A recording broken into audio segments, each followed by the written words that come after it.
Yeah! Happy Friday to everybody out there. Hope you're getting ready to have a fantastic weekend. Al is in his secure LAFC headquarters right now, looking at the Zoom right here. How you feeling this morning, Slee? I'm feeling good, buddy. Yeah, don't ask where I am. Don't ask what I'm doing. Just say, hey, Al, how are you? Congratulations on having the worst picks in we'll the get Masters. To that. We'll get to that. You won money. And you have my investment has so far paid a 50% return. It has. Still working on that. We're getting closer here. Yeah.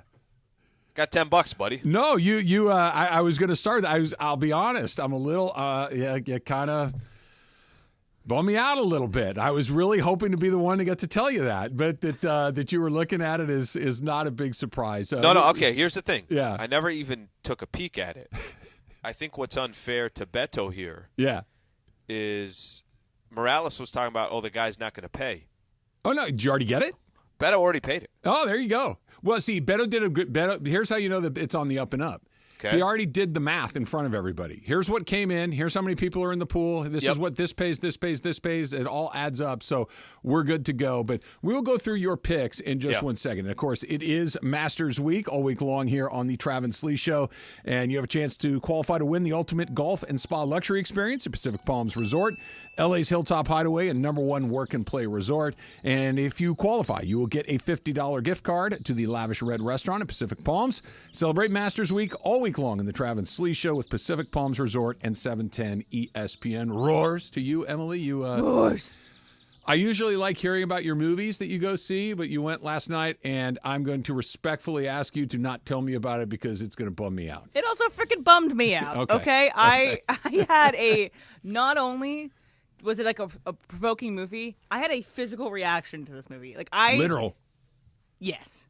I was physically sick. Anxiety? Yes. Fear? It's a lot of things, a lot of Emily life things I feel like put into this movie.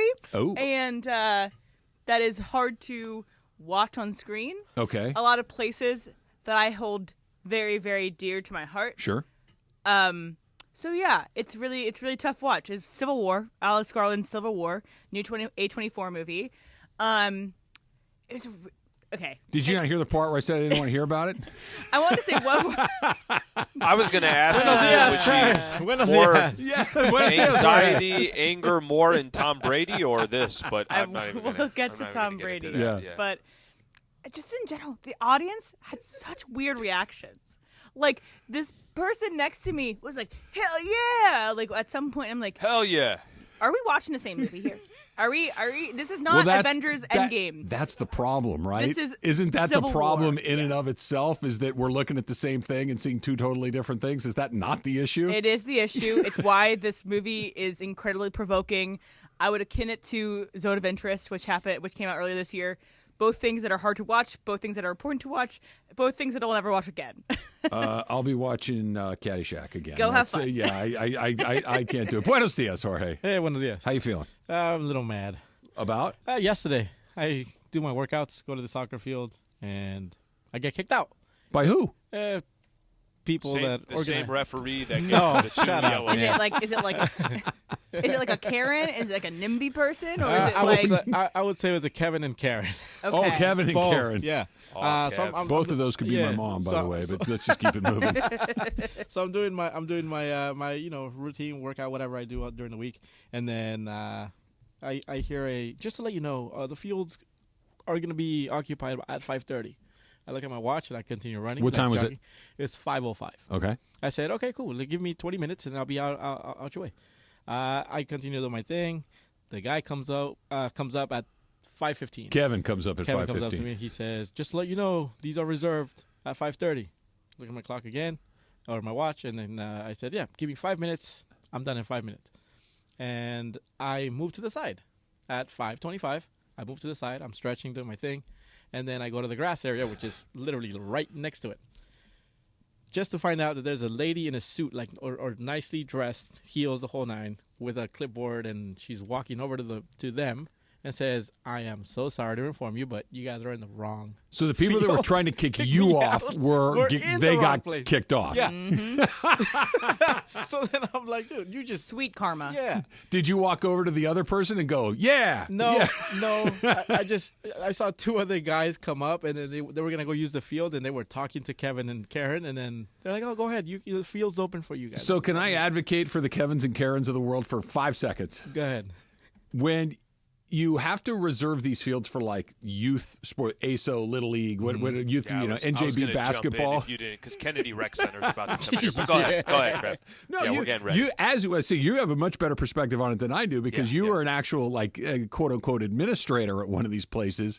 Explain trying to make sure that everybody gets field time, and if there's some just individual on the field, it's like, listen, bro, I only get an hour and a half a week on this field. You got a vamoose down the road. This is my field today. Get out of here. Anytime I can tell Kennedy Rec stories, because people like Jorge, right? Sure. They were on the field. They were in the gym basically shooting around. I'm like, listen, I don't know what you're doing. It's Friday. There's volleyball. I got to put the nets up. Okay? I got to put the nets up. And eventually, you could go now or I'm going to kick you out a little bit later. I don't have control over this. It's like the guy giving out the parking tickets. Don't get mad at me. I'm just doing my job here. People are reserving the fields.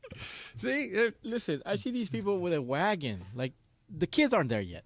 Oh, the wagon full of gear? The wagon full of cones, balls, everything, yeah, flags, whatever. Okay, fine. If I see you setting up, look, I'm in the 18-yard the box. I'm in the box. I'm using those lines as my just for my workout. I'm not doing anything. I'm not using the whole field. I'm not shooting at the goal box. Right. I'm just using those lines as a guide just so I can get my quick cardio in for like 30 minutes.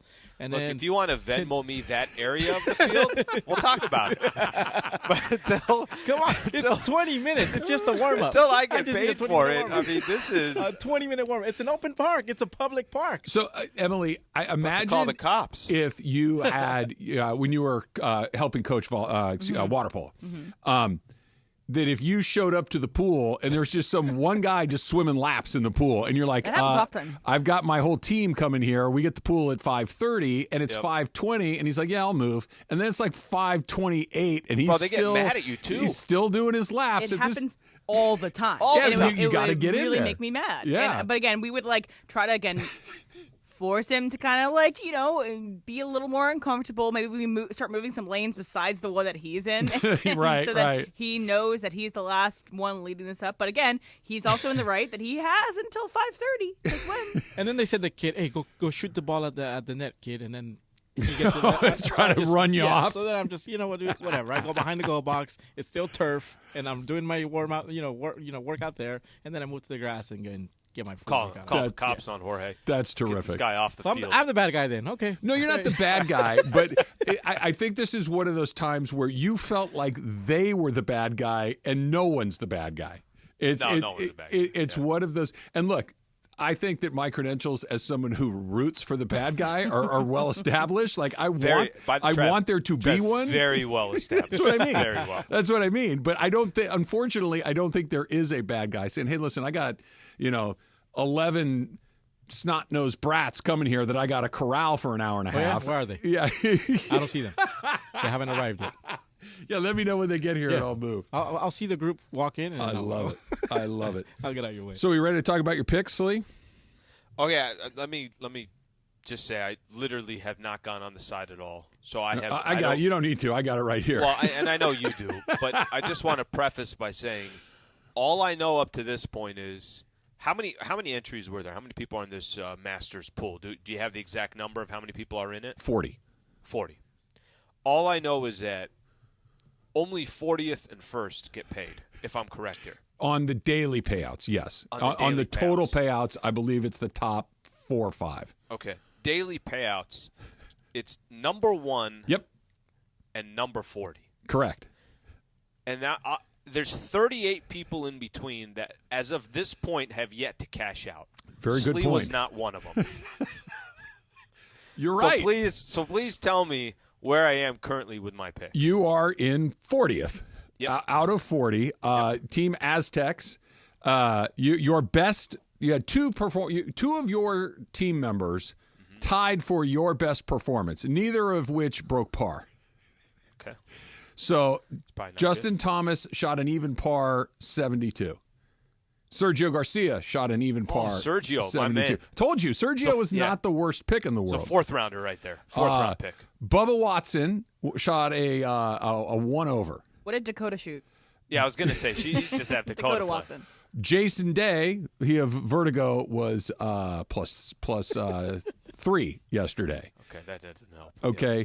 Ricky Fowler, who is, he's got a little bit of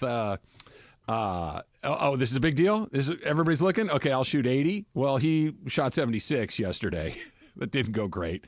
And then your number 1 overall pick. Oh, man. Jordan Spieth, 79. Spieth, my brother. 7 over, 79. You did a really Santiago de la Fuente. You did a really how did good you need job. to find him? I don't think anybody took him. Okay. That's the problem. You did a really good job yesterday of some NBA comps. Yeah. Spieth's round on the first day of the Masters is what draft pick that was like just Candy. Okay, that should I got it. It's not quite Anthony Bennett bad, but it's Candy bad. Okay. Does that make sense? No, it makes a lot of sense. You don't have to keep saying his name. Would you like to know where I finished? Are you top 5? No. 25th. No. Higher or lower? I am neither good nor particularly bad. So you're 17th. I'm 13th. 13th. I'm 13th is pretty good. Yeah, you don't get paid for 13th. I don't. Like I was telling Emily this morning, like if you've ever done this thing where like you shoot for the bottom, right? Like you try to be the guy that finishes last so you can collect the last place money and draft the team. That never works either. Because there's always one of those guys that at the bottom, like, hey, you had a surprisingly good day. And he, always, like if you picked anti-chalk in the NCAA tournament, you took all 16s, 15s, 14s, you're going to hit a couple.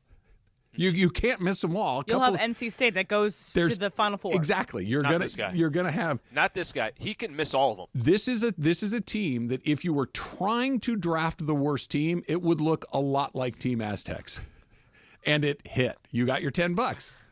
You got half your money back. I don't have half my money back. Listen, I haven't watched the golf match in the last when you and I went to the Riv.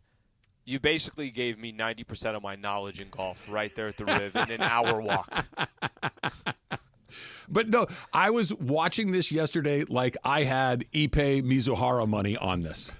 I was watching this like, and I wasn't looking at my team. I was only looking at your team. I got my buddy. Well, Brad is in this tournament too, and I had 2 vested interests. I wanted to do better than him and see where you finished. Those were the only 2 things. No, he beat me.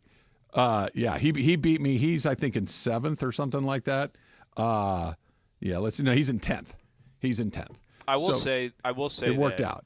That's pretty bad to have no idea what I'm doing and yet still pick the worst players. That's not easy. You're right about that. That's not easy. It's impressive.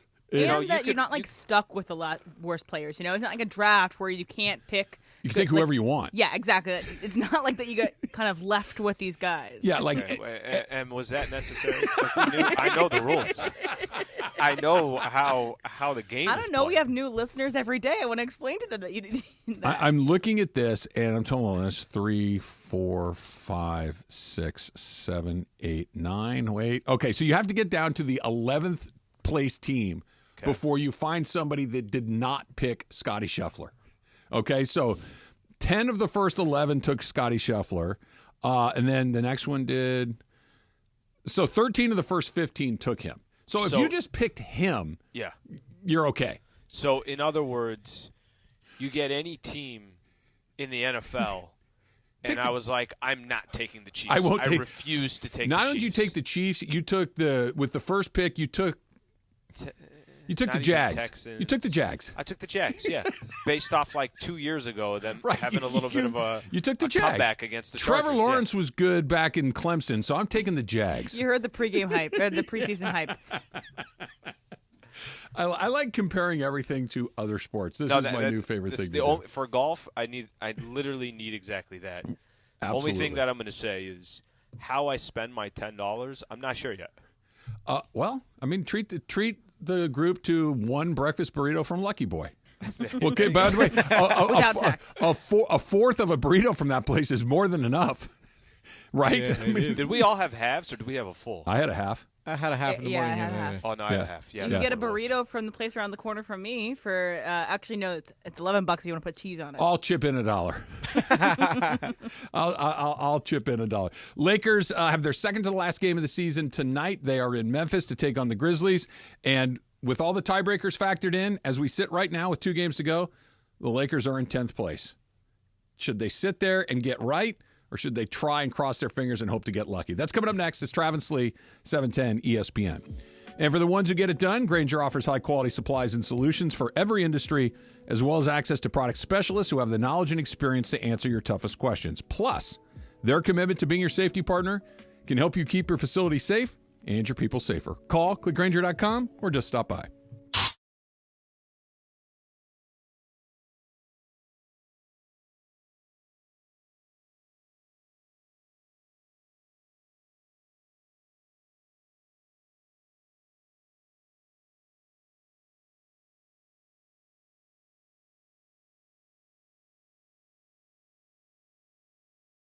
Hey parents, another fun fact for you here from Children's Dental Fun Zone. They are open 7 days a week, so your child can be seen any day of the week, and they take emergencies, which is obviously something you need to be aware of because you never know when those emergencies will come about.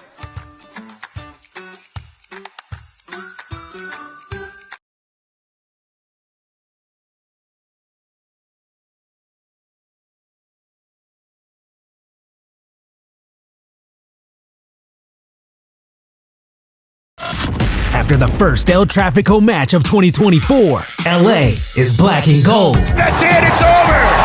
LAFC win! And hand the Galaxy their first loss of the year! LA bragging rights belong to LAFC after sending the Galaxy home with the loss. Get in your...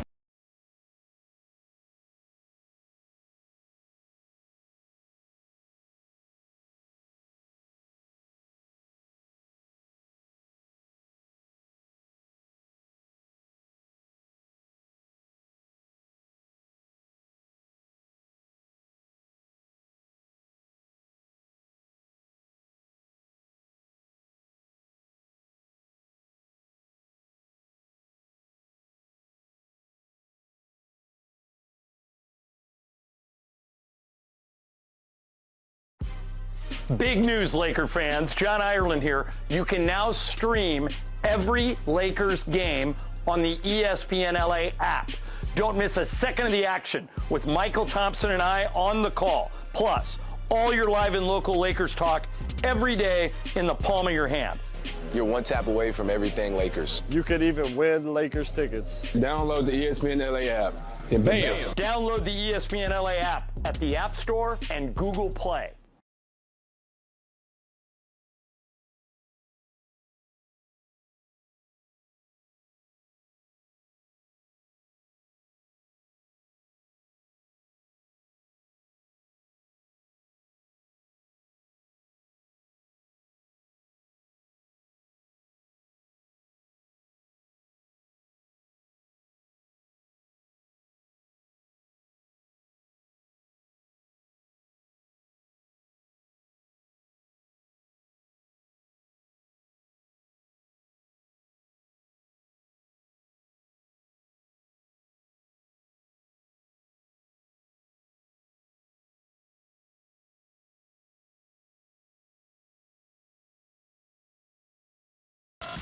After the first El Trafico match of 2024, LA is black and gold. That's it, it's over!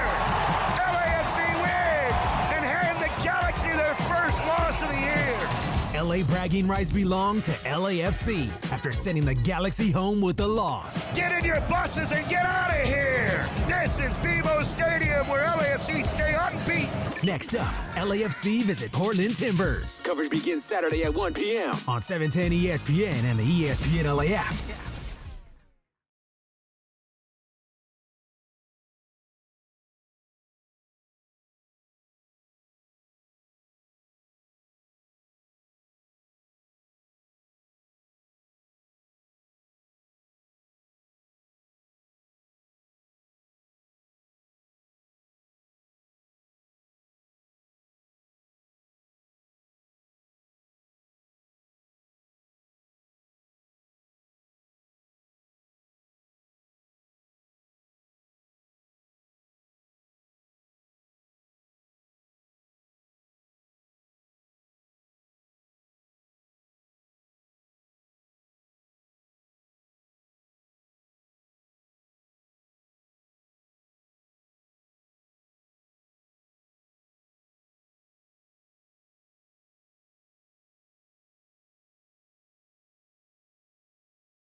have a question for the three of you guys. And I think I know where Al's going to come out on it, I think. But I really don't know about the other you guys, Jorge and Em. I think I'm giving up on my fitness journey. No. I think I'm getting ready to punt. Because my guy is back, man. Jesus, this has been a frustrating couple of months. Almost 4, Al. It's been ridiculous. I was doing my walk yesterday, and I was about 2/3 of the way through it. I was tired. My legs hurt. Somebody told you to get off the sidewalk. It's reserved to 5:30. No, what'd you say, Slee? I said, are you bored? Like, are you sick of the same walk? No, I've been doing a pretty good job of mixing up my my trail routes. Right, my routes. That's a better word. I don't take. I take one route more than I take all the others, but there are several others that I take. I just I don't want to do this anymore. No. And all I can think about. What time is it? It's 10:22 on a Friday morning. Yep. All I'm thinking about right now, other than doing the wonderful Travis and Sliwa show, of course, is what can I eat tonight and how many drinks can I have? That's the only thing going through my head. And I don't want to take a walk. I don't want to get up tomorrow and take a walk. I'm already, for a nice long period of time, not only was I not bothered by having to go. You were looking forward to it. I was looking forward to it. Yeah. And now I'm already ugh. I got the solution. Yeah, I know exactly what you should do. Go out tonight. Go have your drinks. Go eat whatever you want and don't walk. That's okay. You can have a moment like that. Yeah, you can take a day off. The problem is if you're trying to make it, if it's becoming where it is a burden, then you're not going to probably do it. But I guarantee you, you're probably. Do you have anything scheduled tomorrow? What's your day tomorrow? I am wide open tomorrow. Wide open. You know what's going to probably happen? And I know it doesn't sound like it right now. I think at some point tomorrow you're probably going to go for a walk. But don't even think about tomorrow. Just go get your drinks, go have some food tonight, and don't think about it. Saca la bolsita. Yeah, I want saca la bolsita. I want martinis. I want my giant sloppy pretzel plate of cheesy, gooey, carby food. Go have it. I want all of these things, but I'm already saying I gotta go walk. I've had it. I'm done. I just don't want to do it anymore. The only way to have sustained success is to have it fit your life. So if there's a day that you want to do this, that's fine. And I think once you feel like you're being pressured and you're feeling like you have to do these things, it's burdensome. is when you are not going to continue to do it. So I think that you let yourself be who you want to be. Today is going to be a fun day for you. And then when you feel like you need to get out and get a walk, you go out and get a walk. Because that's the only way you have sustained success in losing weight. I think you should give yourself a break. Go do your thing tonight. Go do your thing tomorrow morning. Sunday, you can think about resetting and then start it again on Monday. That's all very good advice. Are all the devils on your shoulder right now? No, you guys are all angels right now. You're going to feel horrible after you eat those fries, after you eat this. And then on 100% Monday, you're going to be like, you know what? 100% he is. No, I'm gonna get back to my walking. Yeah. You need a break. See, I needed somebody to say, just give up. That's what I need. I need that, because Susan's like, don't do it. She's like, Al, your advice was her advice, which is give yourself a day. You'll be fine. You're going to want to get back on it the next day. You're not going to feel great, and you're going to realize the other way's better. But I know that I'm done. Anyway, I've had enough. Listen, I want the pretzel. I want the cheese. I want the martini. I want the steak. I want the nachos. I want it all. Enjoy it all. Have it all until midnight tonight, and then by the time Jorge said it perfectly, you're going to feel a certain way at some point. You're going to feel horrible. And you're just naturally going to go outside and walk. You got to be like Greg Berg when you're thinking about the Dodgers roster. You want it all. I want the world. Don't let nobody kick you out of the park, man. Come on. I did make a good decision. I will tell you this: by not buying that Apple Watch, because now we're almost near the end of the line. That thing would almost be in a drawer by now. You know what I mean? Like, I would have been fired up for 2 weeks, and then I'd be having today. I'm like, and I bought this stupid watch that it's going to go in a drawer, and I'm never going to use it again. One great thing about the watch, and before we move on from this, but my friend and I share our like fitness stuff together. So her and I, I know whenever she does your a workout, rings and all that. Yeah. So whenever I know whenever she does workout, she knows whenever I do a workout. So it's actual. Do you encourage each other? I was going to say, does that without help? even having to say, like, hey, good job. Like, you see that it kind of gets you motivated. Like, I should probably go swim. I should probably go do this whatever thing. I see that she finished up her rings. By the way, it's her birthday. Happy birthday, Christine. Hey, Happy birthday. In general, I think that is a good thing about the Apple Watch. Okay. That you have that, like, without even having to have that accountability, you get accountability. So, like, if Susan had one, you guys could do that together. Hey, Interesting. Parker, put up a poll, Parker. Should Travis give up on his workout routine? I like that. Yeah, put up a poll. I don't know if that one's going to up, help. I don't know if that one's going to help. I think a lot of people are going to be like, yeah, Trav, you're good, bro. So I've spent 3.5 months very slowly, deliberately, and quite frankly, correctly cutting calories, increasing workouts, not going on a crash, moderating my alcohol consumption, moderating my food consumption, making better food. I want to basically go the opposite direction. I want to smash the accelerator back the other way. Ask the Marco later when he comes in, because he's the one that motivated you to get going. Nah, see, so he's gonna tell you not. Have you considered changing the workout you do if you're getting bored by it? See, I'm a little compulsive like that. Like once I find something that's working, I run it into the ground until I hit today, and then it's like it's been ran to the ground. Yeah. I just now like the idea of getting on. You should go from your walking at a leisurely pace to like a boot camp. So I did. Okay, so it's funny you say. Insanity. I did a boot camp for 12 weeks. I lost 55 pounds. Oh well, this was in the crisis zone. Yes. I was about to get terminated. A while ago. Yeah. And you could feel the barrel of the gun pressed against your head. You got to blow off some steam. So we don't want the crisis zone of that kind of thing. But like maybe instead of walking, you go on a bike ride. See if you like the bike ride. You called Susan? No, me and her seem to be on a very similar wavelength recently. Because she said, well, what if we get a bike? Susan's you could ride actually a bike. on the Zoom. I'm like, here's what we do. We'd buy that bike, and it would be in the corner of the garage in less than a week. That's what would happen. Well, that's what you think maybe with the walk, but you try one time, maybe rent a bike. Rent a bike somewhere in Laguna Niguel. I know they have them. Rent a Electric bike for bike? a day. Yeah, I was going to say, get the one with the motor on it. Rent a bike for a day. Go You go literally bike don't have pretty. to pedal at all. You're feeling this way because it might rain over the weekend, so take this weekend off. I'm Don't getting walk my this motorcycle. weekend. We're starting the Pythons. I'm getting the motorcycle. I'm putting on 100 pounds. And I know how to ride. We're Hit going me to up. work. Let's go. You I could be know our how to ride. resident motorcycle guy. Yeah, there you go. Let's do it. That's going to happen. All right, Lakers are in 10th. Should they just settle in and get ready for 2 games on the road, or do you cross your fingers and hope that it breaks your way? That's coming up next. It's Travis and Sliwa, 710 ESPN. And how about this? You know that it's Masters Week. You know that we're celebrating with our friends from Pacific Palms Resort. And if you're caller number 7 right now at 877-710-ESPN, 877-710-3776, you can win a $50 gift card to the lavish Red Restaurant at Pacific Palms to enjoy an amazing lunch or dinner, and you will instantly qualify for the grand prize, the ultimate golf and spa luxury experience, which includes a 2-night stay at Pacific Palms Resort, 2 rounds of golf at Industry Hills Golf Course, 2 great courses, Babe and Ike, 2 spa treatments, dinner at Red Restaurant. Caller number 7 right now. Pacific Palms Resort, LA's Hilltop Hideaway and #1 work and play resort. That's coming up. It's Travis and Sliwa, 710 ESPN. You are at Pacific Palms Resort. You should keep your eyes peeled for my Chevy Silverado. I've been known to go play a little golf out there every once in a while.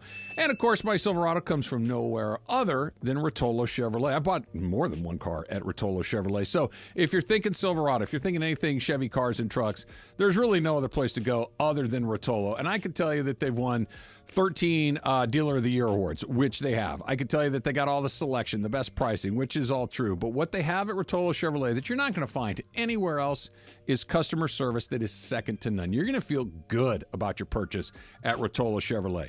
That's Mike Capozio's goal every single day, to make sure that you feel good about your purchase. That's what he makes sure that everybody on his team executes day after day after day, right on down the line, from Mike to Eddie to Armando, just everybody that I've known out at Rotolo Chevrolet. They're just all on the same page. Make sure you get what you want and you feel great about it. And that's what they do. And you're going to tell your friends and they're going to tell theirs. And that's why they're #1. Right off the 210 freeway, Sierra Avenue exit. You can't miss it in Fontana. If you can't get to Fontana, go online, RotoloChevy.com, ROTOLO, RotoloChevy.com, and tell them that Travis sent you.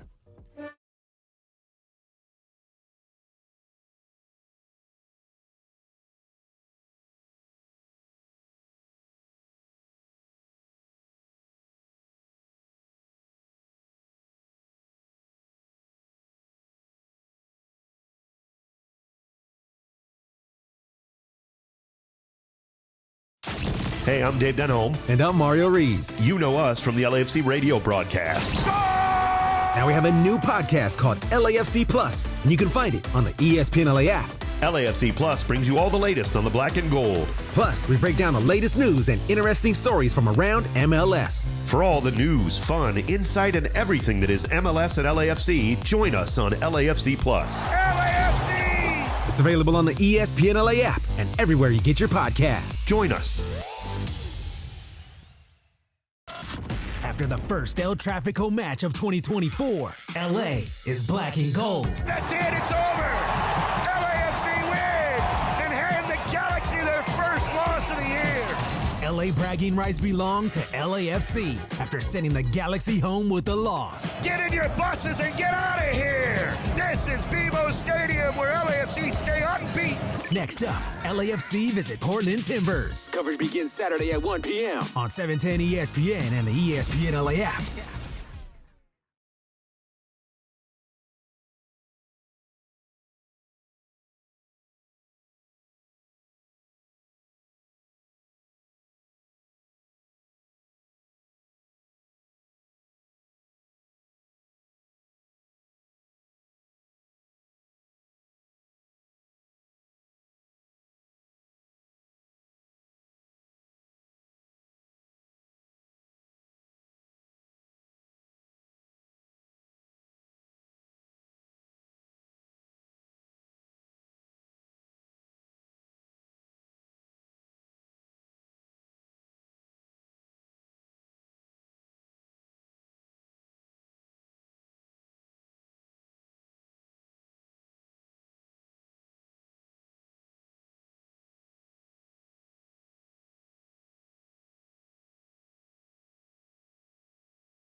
I don't Great know. Question. Travis and Sliwa on 710 ESPN. So a few buddies weighing in, telling me to hang in there, keep doing it, just ease off on the gas a little bit. That moderation is the key. All good advice.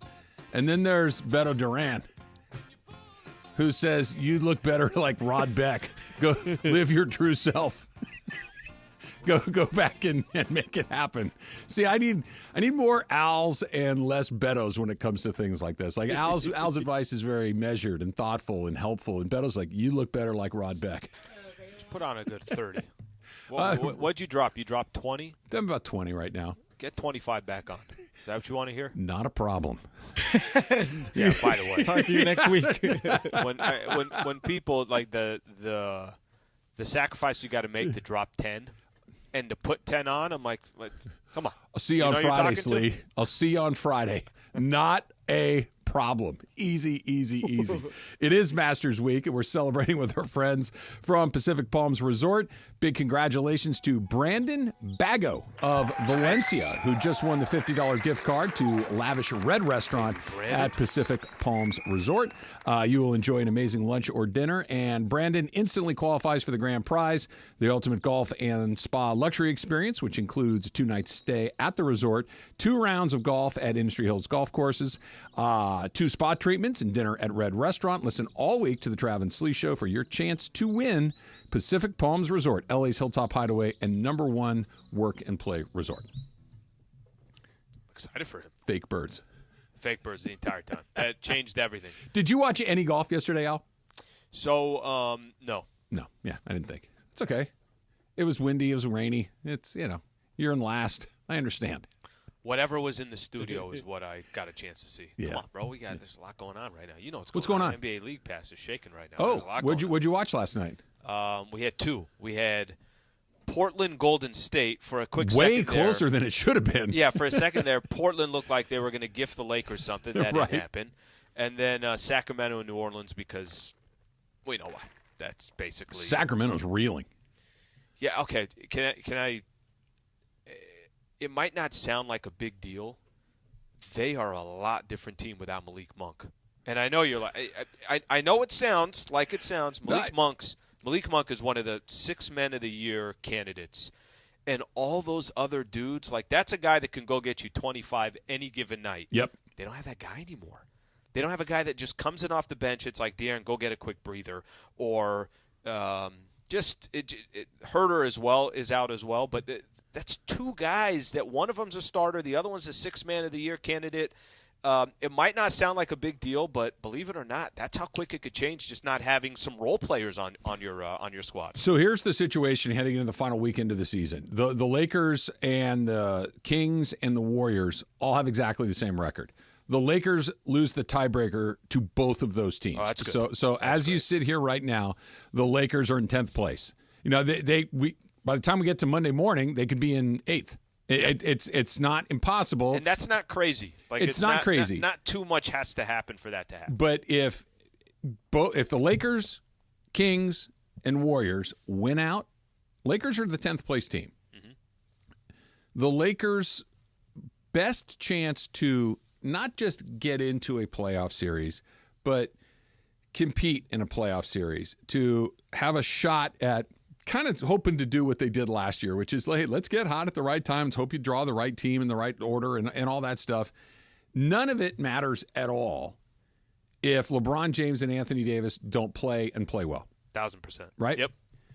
Is there any sort of thought in the back of your mind, what Ireland proposed when we were doing crosstalk day or I guess it was a couple days ago, of, hey, listen, and AD says he feels a lot better, that he's ready to go, and we saw LeBron play the other night. But is there any sort of thought that, listen, I know you're tempting fate here a little bit, but your best case to do what you're hoping to do is AD, LeBron James as healthy as possible. Let's keep our powder dry. Let's just get into a knockout round and hope that we can win a couple of games? Or do you hope that one of those 2 teams in front of you falters and you just you throw your best punches tonight and on Sunday? So if you'd have told me that a couple nights ago Minnesota played Denver and it was basically for the #1 seed in the Western Conference, if Minnesota would have won that game, I'd have been open to listening of, hey, part of the reason why you don't want to play LeBron and Anthony Davis is because you want to basically try to play the Minnesota Timberwolves. You want to just avoid the Denver Nuggets. Here's the problem with trying to get too cute right now. If you even have a 10% chance of getting out of this 9-10 game, you got to go all in on getting out of the 9-10 game. Because if the difference is you have just an opportunity to be number 8 to go beat Phoenix in a 1-game playoff, Golden State in a 1-game playoff, or Sacramento in a 1-game playoff to avoid the Denver Nuggets. Yeah. Anything you can do to, again, like I said, even if it's just a 10% chance of doing it, I think you got to do it. In regards to LeBron and Anthony Davis, you're right, Trav. Look, if one of those players, they're not ready to go, fresh to go. Go look at the last couple of games. They lost to 2 pretty good teams. Minnesota still doesn't have Karl Anthony Towns, and Golden State Warriors, I think, is okay. I don't think they're upper echelon or anything like that. They're just a very experienced team. And they've beaten the Lakers 3 out of 4 times. Beaten the Lakers 3 out of 4 times. The only thing I'll say to that, I'll still take my chances against the Warriors. LeBron didn't play in one of those. Anthony Davis left in 2 of those games towards the end, or didn't play in one and left after the first quarter. Take your chances. See where this thing plays out. You already sat. Anthony Davis already sat the last game. and only played one quarter of the game before. LeBron already sat the game against the Minnesota Timberwolves. I say take your chances. These guys got to play. Yeah, I get, I think you and I both kind of look at this similarly. I'm a big believer in sports gods, and I know that you and I are both kind of believers in karma. If you try to rig the game a little bit, I think you're bringing in all sorts of the universe saying, oh, yeah, you think you're that smart? Watch this. You know what I mean? Where all of a sudden the Sacramento Kings don't miss a shot for a night. The Lakers have struggled with the Kings. Or Steph Curry has another one night. Or how about this, Al? They make 26 threes in an NBA game. Like any of these things could. Or KD and Devin Booker go off for one night. I don't think you just say, hey, listen, our only shot is health. Our only shot is winning 2 games on the road. Let's just keep our powder dry and give it another shot. I think one of those 2 teams will lose a game. I know that Golden State plays.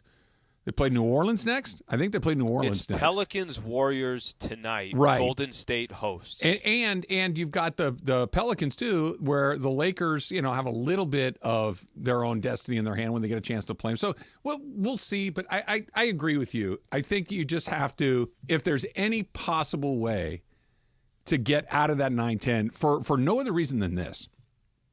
If you're 9-10, you're playing the Nuggets. Even if you get out. Yeah. Even if you survive, you're playing the Nuggets, because the Nuggets at this point I think have something like nearly an 80% chance of being the number 1 seed. Right. Yeah, right. So if you're 9-10, your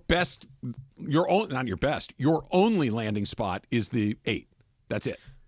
If you can get to the 7, sure. Now you get to keep those guys at arm's length for at least a little while, temporarily. And I think that is the reason I think that you really go for it as much as anything else. Yes, gods, yes, karma, but if I'm in that 8, I'm getting Denver, and I'm not beating Denver in a 7-game series. I know there's a lot of Laker fans discouraged right now, and I understand it. I get it. They lost these last 2 games, and they had a chance to really move up. They could have avoided the play-in tournament potentially, and that's obviously out of the mix now. But I just want to remind Laker fans, before Sunday's game, when LeBron or Anthony Davis were in the lineup, they had won 9 of 10 games. Mm-hmm. And I don't think that was a fugazi. I do think that they were playing much better basketball, and I think they were healthy at the right time, and I think guys were clicking. I kind of like that tonight they have such a pathetic matchup. Memphis, literally, they're done. Jaren Jackson Jr., Desmond Bane, all these guys are not playing anymore. They took everybody out. I kind of like one quick tune-up and just kind of see what happens tonight with some of these other games. You get one more shot on Sunday. Of course, Brandon Ingram has decided that's the game he's coming back in. But you get these 2 games, and I'm going to go back to what I said. I'm not telling you Lakers are a consistent team. I'm not telling you that they're the best team. But, damn, they were playing some good basketball for a long time before LeBron decided not to play on Sunday because he was sick, and Anthony Davis decided not to play on Tuesday because he was sick. Well, if both of those guys are in your lineup, it's not like the Lakers are it's not like they're going to be an easy matchup to get through. When we come back at 11 o'clock, I want to talk about how they could have avoided this altogether. A game here and a game there may have made all of this a moot point, and they could be catching their breath a little bit. They could be setting up for a series against an OKC or Minnesota team that you feel pretty good about their chances. How did we get here to begin with? That's coming up at 11. Coming up next, Ask Slee. Send them on in to me, to M, to Jorge. Of course, you can call 877-710-ESPN. Ask Slee. Coming up next, it's Travis and Slee, 710 ESPN. Coming up today at 1 o'clock on Mason and Ireland. I'm sorry, YouTube page. I'm sorry, Reddit. Mason and Ireland are not back. You got to deal with me and DeMarco Farr yet again. But don't worry, we're going to have a good time. I'm going to get really deep into DeMarco Farr's mind because it's a very, very interesting place. Plus, we got a lot on the Lakers, and Sacramento lost last night. So the Warriors, the Lakers, and the Kings are all tied with the exact same record with 2 games left to play. It's going to be a crazy next few days to see where the Lakers end up. When pain keeps you from doing what you love, Hoag Orthopedic Institute gets you back to you. We are ranked number 18 in the nation and number 1 in Orange County for orthopedic and spine care by U.S. News & World Report. From the surf to the green, our world-class doctors are there. which is why more Californians choose Hoag Orthopedic Institute for orthopedic and spine care more than any other hospital. At Hoag Orthopedic Institute, there is no one better at getting you back to you. Proudly founded by premier physicians in partnership with Hoag. Learn more at HoagOrthopedicInstitute.com. Hey guys, it's Sedano. At Los Angeles International Airport, changes are arriving daily to help reduce traffic, save travelers time, and transform the travel experience. The LAX economy parking structure is now open with thousands of smart parking spaces, as well as hundreds of EV charging stations. Modernized terminals have biometric gates for faster boarding, and in the future, the People Mover train will connect travelers to LA Metro. For more information, go to their website, flylax.com/transforming-LAX. That's flylax.com/transforming-LAX. This is John Ireland. You know BBGO. You see their logo on every Lakers jersey. But did you know BBGO is the official game day snack of the Lakers? BBGO promises bold, authentic Korean flavor. And if you're tired of the same old snacks while watching the game, try America's favorite and #1 Asian snack brand. You can find BBGO products in the freezer section. Try the steamed dumplings or the mandu. BBGO knows that food brings people together, just like the purple and gold. Try BBGO today. Hey, it's Mace. Let's talk about debt. It keeps you tossing and turning at night. You can't get away from it, but the truth is the system is designed to trap you in debt. Insanely high interest credit cards and loans make it almost impossible to pay it all off. There's a new way out of the debt trap that is Pivotal Debt Solutions. Pivotal Debt Solutions isn't like the old school debt relief companies that string your debt along for years. They've got new aggressive strategies that can end your debt faster and easier than you thought possible. Pivotal Debt Solutions can cut or even eliminate interest. Find programs to write off your balance so you owe less. Stop those threatening phone calls without bankruptcy and without a loan. Bottom line, they find every solution possible to end your debt permanently. Before you do anything, contact Pivotal Debt Solutions first. Talk to them for free. Find out how fast they can get you out of debt. Visit zapmydebt.com. That's zapmydebt.com. zapmydebt.com. Sitting on a high, glorious hilltop overlooking the San Gabriel Mountains, you'll find the hottest bar and restaurant Los Angeles offers. Red Restaurant is an upscale dining experience where the finest steaks, freshest seafood, and most stunning cocktails are served. Enjoy a delicious meal while taking in the majestic views. Red is perfect for scrumptious breakfast, power lunches, and romantic evenings. Call 626-854-2509 or go to PacificPalmsResort.com to book your reservation at Red Restaurant today. TaxAct knows you don't look forward to taxes. TaxAct doesn't even look forward to taxes, and TaxAct is a tax software company. It's basically TaxAct's whole thing. If TaxAct did things over, maybe TaxAct would end up teaching kindergarten or leading fly fishing tours. But that's a different story for a different ad. So why don't we just agree that taxes aren't fun, but you still have to do them? TaxAct's filing software can help you do that. TaxAct. Let's get them over with. Hey, I got a question for you. You hate bending over to put on your shoes? Wish you could just put them on standing or sitting without ever having to touch them? If so, then I have the shoe for you. Introducing new hands-free Skechers Slip-ins. With new Skechers Slip-ins, you just step in and off you go. You don't even need to lace up. So how do Skechers Slip-ins work? Well, there's a special smooth comfort pillow in the heel that helps your foot slide right into place. So just step in them and go. Find new hands-free Skechers Slip-ins for the whole family at a Skechers store, Skechers.com, or wherever stylish footwear is sold. And it is Travis and Sliwa. It's time, like we do every Monday, Wednesday, Friday at 10:45. Let's get to it. Ask Slee right now. All right, I like it. We got a couple of Ask Slees on the phone. Let's get right to those to start. If you want to get in, you know how to do it. 877-710-ESPN. Let's go to Covina and Nate. Nate, you're batting leadoff. What's up, Nate? How's it going, guys? All right, so I got to know. So let's say Trav did what Shohei Ohtani's interpreter did to you, right? You know, all the information, everything like that. How do you feel, and what would you go? Obviously, it's a different pay scale. How would you feel, and how would you go about the entire situation? That's Trav. If I e-paid you, Slee, what would you? What would? Yeah. I don't think I'm going to say much to you, Trav. I think I'm going to kind of I don't want you to know that I know. Okay. So I'm going to try to play this out a little bit. Instead of right? trap? Yeah, a little bit. Right. Now I'm trying to trying to figure out how much damage I can make happen here without you knowing. So continue to just, yeah, absolutely, man. Yeah, you watching those bank accounts, everything good over there? My 401k, how's my 401k doing? Everything okay over there? Sounds good. You know what? I'm not even going to log in or anything. Yet in the background, I'm working with the FBI. I mean, we're going to do this. If we're going to go to war, let's go to war. If you did what you did to me, if Ipe, who only took, by the way, it's only $16 million. I don't know why everybody's making such a big deal about it. I'm going to try to draw this out a little bit. Well, okay, look, here's what's crazy about this. If I can get semi-serious for half a second. Okay. You and I have worked together for a few years. You and I think it's safe to say we like one another, that we have a friendship as well as a professional relationship. But you don't rely on me to do everything in your everyday life. You have your own life. You live your own life, right? I have my own life. Can you imagine what you would tell me if I was like, Trav, really need you again, man. My taxes are coming up. If I betrayed you, it would feel awful because, but I'm not your only conduit to the universe. You know what I mean? Like the betrayal on the Ipe level is way beyond just, hey, we work together or hey, we're just friends.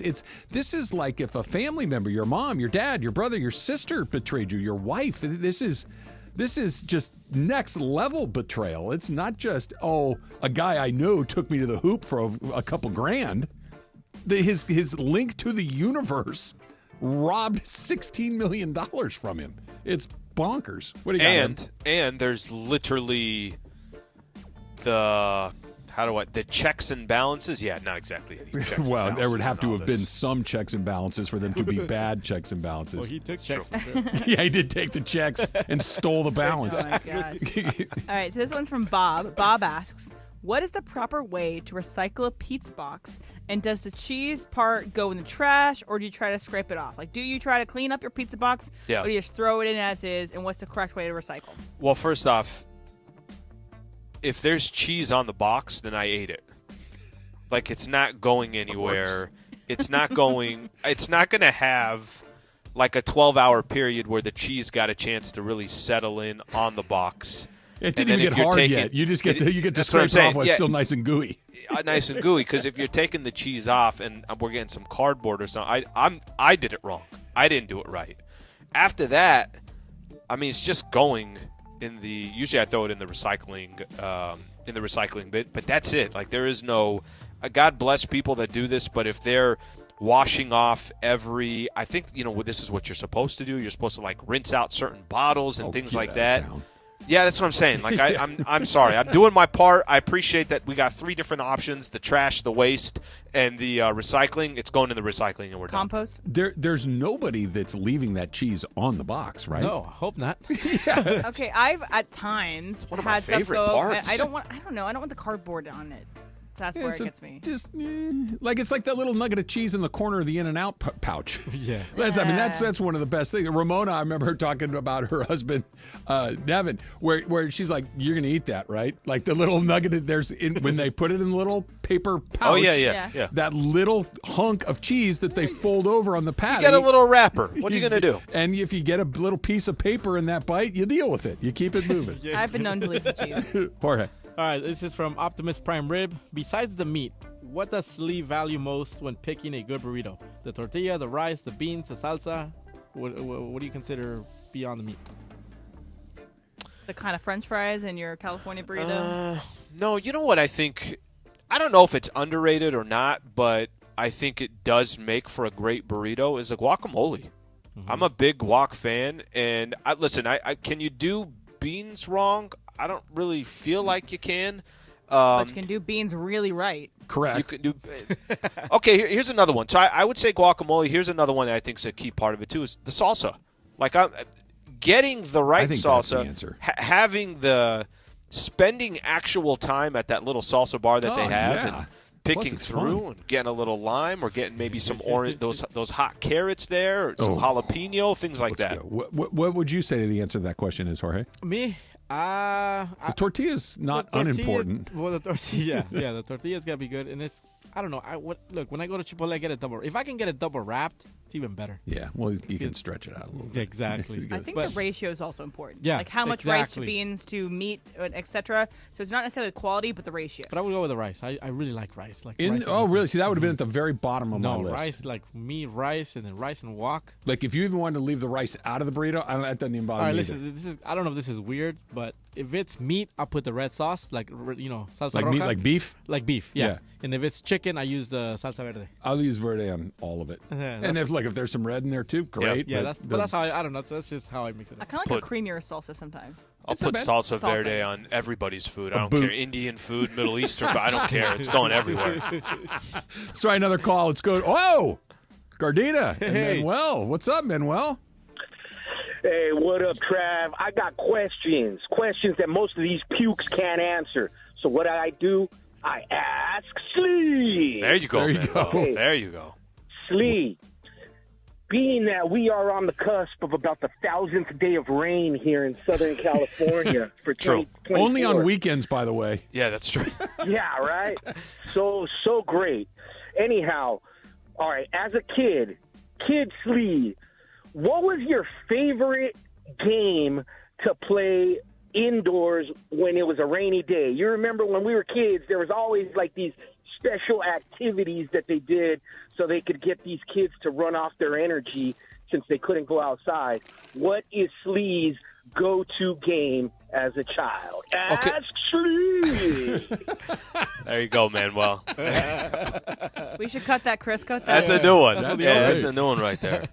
Okay, I'm trying to think indoors. So we'd all pack into the gym. There'd be like 200 middle school kids or elementary schools kids that are all in the gym.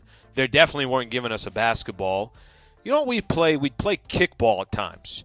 Sometimes we play kickball. Sometimes we play I'm trying to think of and they did this literally at Kennedy. The problem is there was just so many kids. After school was a lot easier because then you're just playing ping pong, you're playing pool, you're playing whatever board games are there. But in the actual gym, the only thing that we would play where it was a number of kids, we're playing kickball, we're playing dodgeball,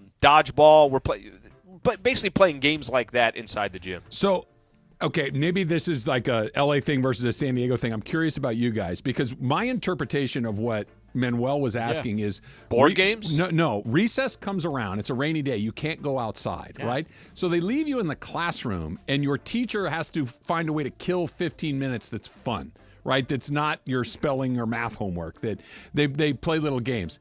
Did you guys do it like that too?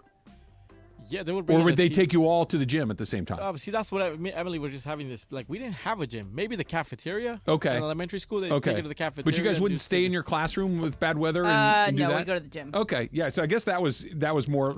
We would play heads up, 7-Up. We would have to do. Did you guys ever do that in your classroom? Where we did that for tornado warnings. Okay, so in Virginia, occasionally I had to stay out of school for a while because it would either be a tornado warning or a hurricane warning, something crazy. And so we'd have to stay after school for X amount of hours until that warning had passed and it was safe to leave the school because the school is actually very safe. The way they built it is very safe, and it's safer than being home. And so, we would occasionally, heads up, 7-Up. We do Hangman on the board. Hangman, too, is another one. You draw pictures, guess what it is in groups. Yeah. Yep. Occasionally, we do, like, charades or something, Would you cheat at heads up, 7-Up like I would? No. Look at me. I don't cheat. I would look at the shoes. I'd pretend to put my head down at the desk and look at their shoes. Good move. Good move. Who's got the blue Nikes? It was Michelle. Michelle, I got you. Would you only pick your friends to... I would pick a kid that I had never talked to in the class. To push it off your scent? It's too easy. If I pick my buddy Rick's gonna. You need to play the game Traders on Peacock because they don't play that strategy. They just pick people they want to get out, and it's bad. I wanted to go to your guys' school. If they're taking us to the gym to go play Monopoly or whatever, that sounds like fun. We had indoor school most of the time. You see, this is what you get for growing to a place where it's not sunny 360 days a year. They made us go play Hangman and heads up, 7-Up. How did we get here with the Lakers? That's coming up next. And plus, I appreciate most of you on Twitter trying to push me in the wrong direction. We'll read some of those. And some of you are actually trying to be nice. That's coming up. It's Travis and Sliwa, 710 ESPN.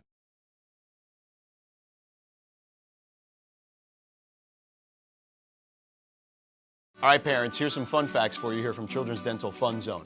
First tooth, first visit. Once those teeth pop out, you gotta bring them to Children's Dental Fun Zone. And as far as ortho is concerned, you gotta get those kids here by the age of 8.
That's 27 years ago that movie came out.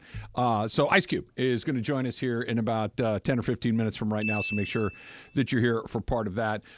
Slee, I was talking earlier about whether or not my fitness journey is something that I should continue, and you were all very helpful. By all of you, I mean Emily, Jorge, and Al, and then Beto was saying turn back into Rod Beck. So we got a little bit of a different kind of palette of answers. Jason in Nevada in the Circle of Trust says, should Trav quit his workout and be a punk, or should he fight it out? 20% of you think I should quit, including me. I voted for quit along the way. I'll share rings with you, onion rings. That's according to nice. Anthony Rincon. Thank you for that, Anthony. Appreciate your success. Jeffrey writes, keep going, Trav. It's harder to start again after you stop. Keep the momentum going. Guys, I know all of this, and you're all right. Somebody else said, this needs to not be something that you have to do. It's something that you like doing, and you can tell that you like doing it. This is part of a new lifestyle. Guys, I know all of this. You're right. I'm telling you, I want to quit. Like, I'm not arguing the rightness of my position. I'm telling you how I feel. But you know what you did?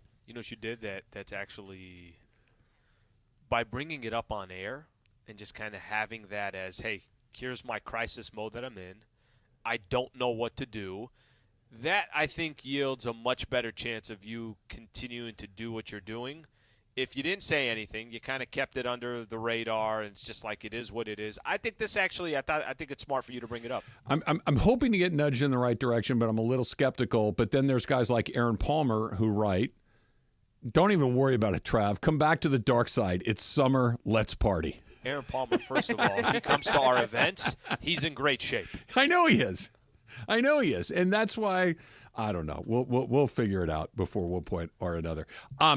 Let's go to this, Al. Lakers, like we were talking about, they're in 10th right now. They're also tied for 8th. So it can break a handful of different ways. But just so we understand, if it goes chalk, if Sacramento win their final 2 games, if Golden State win their final 2 games, and the Lakers win their final 2 games, the Lakers are the 10th place team, which means they'd have to go to Golden State and win, and then have to go to Sacramento and win just to become the 8th seed to play what would likely be the Denver Nuggets. So that's about as difficult of a path as you could ask for. The reason they're in this position, the reason that they're fighting like hell to stay out of that 9-10, to get to the 8th spot, and there's even a world where they could do better than that, they lost back in December on the 15th to the San Antonio Spurs, who are riding an 18-game losing streak. They were reeling.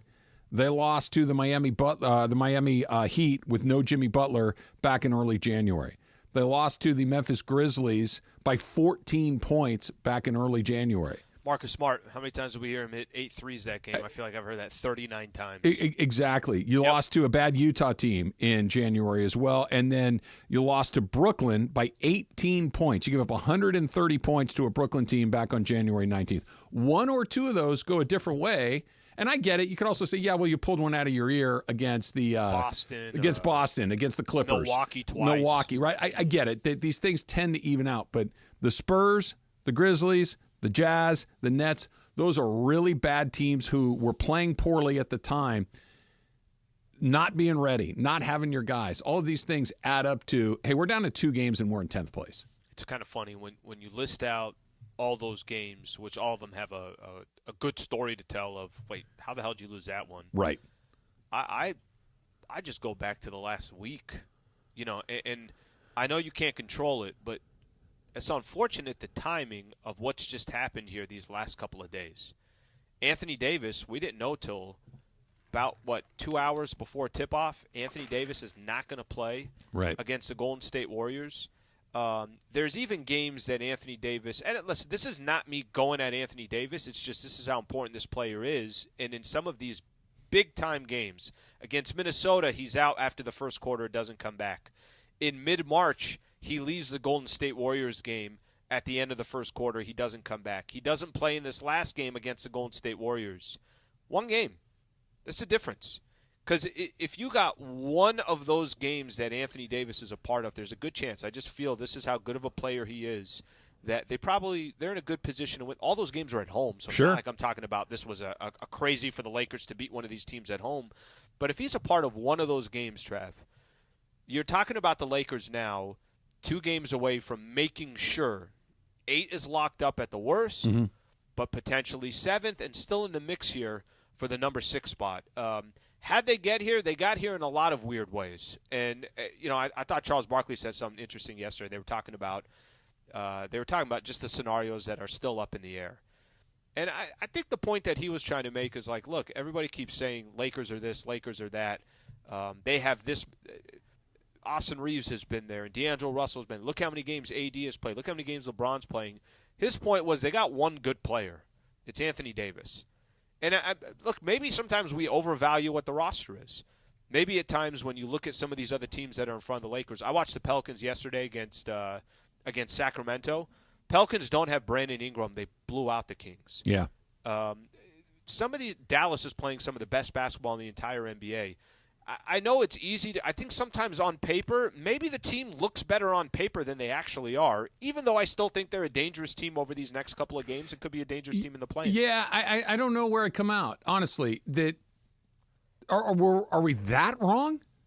That if Davis, James, Russell, and Reeves are all healthy, good, and available, 10th place?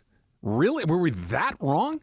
Is D'Angelo Russell that much of a non-factor that he can have arguably the best season of his career and play with a healthy and productive LeBron and a healthy and productive Anthony Davis, and you're in 10th place? Apply that same logic to Austin Reeves. Really? Were we that off?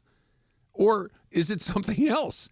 Because Charles is, I think it's fair to say, Charles is kind of anti-Laker. He's always finding a way to throw cold water on the Lakers. He's always trying to find a way to make them seem less than. And I get it, and that's his lane. And doesn't mean he's wrong, but that's kind of where he lives and breathes in this stuff. But when you look at AD, LeBron, Reeves, Russell being really healthy and really productive, at least statistically productive, 10th place?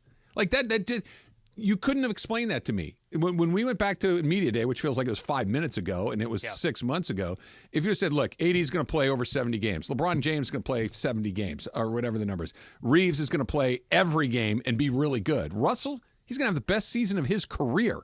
Where do they finish? Oh, they're going to finish in 10th. No, they're not.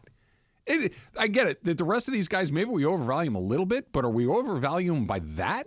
Or they were never put in the right position, they weren't using the right guys, and all of these other things kind of add up to, hey, listen, this isn't nearly as much of a talent or a roster problem as it is an execution problem, a coaching problem. We'll talk more about that coming up in just a little bit. But coming up next, Ice Cube. He's going to join us. We're going to talk basketball. We're going to talk movies. We're going to talk about a whole bunch of things. We're going to talk Big Three, Caitlin Clark. A lot of stuff to get to with the legend Ice Cube. Coming up next on Travis and Sliwa, 710 ESPN.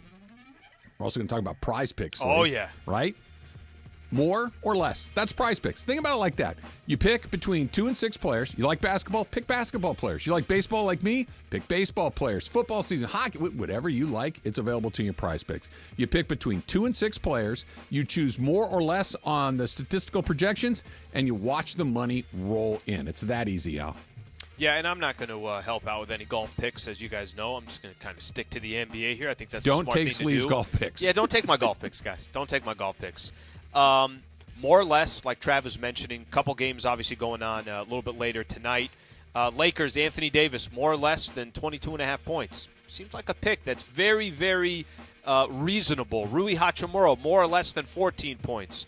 D'Angelo Russell, more or less than 16.5 points. The playoffs are just around the corner. Of course, you got the play-in tournament coming up as well. It takes about 60 seconds to submit your entry. Do what Travis and I are doing. We're having fun before every game. And, again, it doesn't have to just be the NBA. Major League Baseball is in full swing right now. Download the app today. Use that code 710 for a first deposit match of up to $100. That's code 710 on Prize Picks for a deposit match of up to $100. Pick more, pick less. It's that easy. I'm attorney.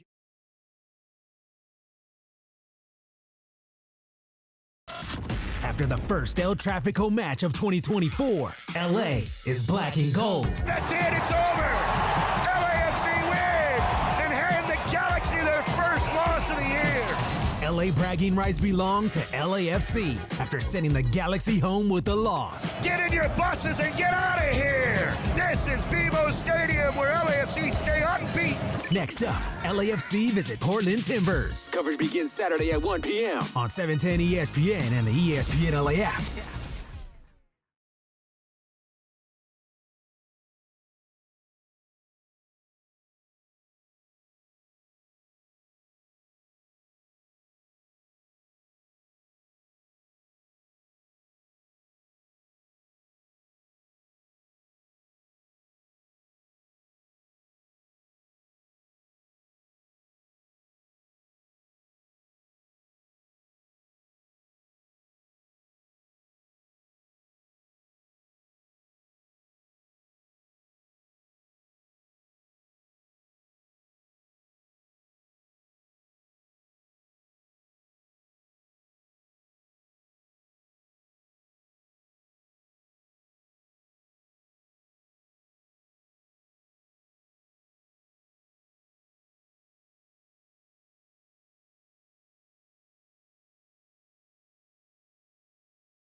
Super excited for this. We are joined right now by actor, musician, producer, Raider fan, and of course the co-founder of the Big Three. They're getting ready for season 7, which is going to be here in Southern California, coming up in Anaheim, the Honda Center this summer. You can get tickets at Ticketmaster.com. We'll talk more about that. Of course, we're talking about Ice Cube. Cube, welcome to the program. Appreciate you coming on. Yeah, man. Thanks for having me. Yeah, you got it. So I want to talk basketball. I want to talk Raiders. I want to talk Lakers and Caitlin Clark and all this stuff. But your son yesterday texted the program, and we were talking about the premiere of Anaconda, which was 27 years ago yesterday. It's one of my all-time favorite movies. And O'Shea was talking about how the animatronic snake was just an absolute nightmare on the set, and that it destroyed craft services at one point. What was going on with that? Oh, man, that thing almost destroyed Jennifer Lopez. It was this mechanical snake that they built. You know, the damn snake, they had 2 of them. And the snake got paid more than all of us. You know what I'm saying? Like, this thing would cost, fortune, and they had just finished it, so it had glitches. So it would malfunction and just like rip up the set because it would, you couldn't control it, and so it was this. It was made of steel. The inside skeleton was steel, and it was wrapped in this thing that seemed like a tire. So, getting hit in the mouth by this thing, yeah, it's not good. Would have just knocked your face off. So we was really scared of this thing. You know what I'm saying? It's like, yo, is it gonna malfunction? We over there talking to the little computer guy, and he looked nervous. And we're in the Amazon, and it's craziness. Yeah. That is an unbelievable story. Very quickly, just like I mentioned, this is one of my all-time favorite movies. It's amazing. When you were making it, did you think, what are we doing here? Or did you like, people are going to love this? I knew people was going to love it. Yeah. The cameraman is the same guy that shot Jaws. So I knew a guy named Bill Butler. And so I knew we had the very best when it comes to, getting your tension up and getting you all, kind of ready for it. Now, the snake, the CGI back then wasn't the greatest, but I knew people, a lot of people get creeped out by snakes. And I really didn't believe it was snakes out there that big. Like, that tripped me out, for real. Ice Cube taking some time to join us here on the Travis and Sliwa Show. Big Three's upcoming games at the Honda Center in Anaheim on Sunday, July 14th. So just something to keep in mind. It's going to be Season 7 schedule on CBS and, of course, on X. Cube, I ask you, just looking at the Big Three, where do you feel about what your vision was from the beginning when you started the Big Three, and just where it is today and kind of what your goal is over the next 5 years or so?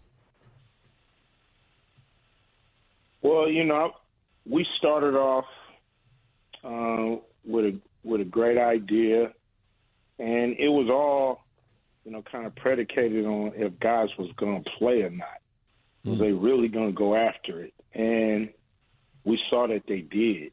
The first game in Brooklyn, 15,000 people out there, and guys went at it, and we looked at each other and said, okay, now we have a league. And so we knew we would grow into our shoes, so to speak, that, the league at first people would snicker and laugh and say, some guys were saying, put the hoop down to 9 feet so they can dunk. And I'm like, what? Like, crazy ideas. So, but we knew that 3-on-3 is a different level of basketball than 5-on-5. It's mano-a-mano. It's, you have to have all-around skills. You can't be a specialist. You can't be a three-point guy or a rebound guy or a defensive guy. You got to be able to pass, dribble, shoot, and defend, or you're going to get exposed out there. So and they play hard. They play defense. It's hand checking. It's trash talking. It's everything we love about the game. And letting them go at it and be themselves. And here we are, after calibrating the game over the last 6-7 years. We got a beautiful sport that's fun to play and fun to watch. Ice Cube joining us here on the Trav and Slee show. Obviously, it was reported that the league made a very lucrative offer to Caitlin Clark. You just mentioned a minute ago, Cube, that, hey, we got a league now, right? That people have accepted as a league. Why is now the right time to add a female player, and specifically Caitlin Clark, to the Big Three? Well, we believe she'll have success in the league. People, raised eyebrows when we brought in Nancy Lieberman to coach the guys, and she coached them to a championship. Same thing with Lisa Leslie, and she coached her team to a championship right there at the Staples Center. So we looked at our league and saw that guards, no matter the size, have success if they got ball handle skills and if they can shoot, especially from range. And that's what she has. She has the ball handling skills. She can pass, and she has range. She's a guard, so we think she can have success in the Big Three. And, everybody knows why we're going after her. You can look at the ratings. You can look at the interests. It would be a tremendous boost for our league, our ratings, our sponsors, and it would be groundbreaking, which we're proud of that. Our mantra when we came out was we want to change the game, and we're changing for the better, not just changing because we can, but, make things better. And I think this would be a game changer for sure. Ice Cube, co-founder of the Big Three, taking some time to join us here on the Travis and Sliwa show. Just a quick reminder, upcoming games at the Honda Center in Anaheim, Sunday, July 14th, Season 7 schedule on CBS and X. You could buy tickets now at Ticketmaster. Cube, I think it's just natural, right? We were just finishing having a Laker conversation here. How much you still following the Lakers? What do you think of where they are? We always love to get your opinion on what's going on here locally, too. Yeah, I follow the Lakers. I wish we would have got a big. I wish we would have got, somebody who could really, handle a player like Joker or Embiid. Not saying that AD can't, but why should he? Like, we need to, have him as a power forward and, just killing the opposition, able to roam around without having to bang. That's how they won the championship a few years ago. They had Dwight. They had JaVale McGee, and even one more. And so, that's what the Lakers need.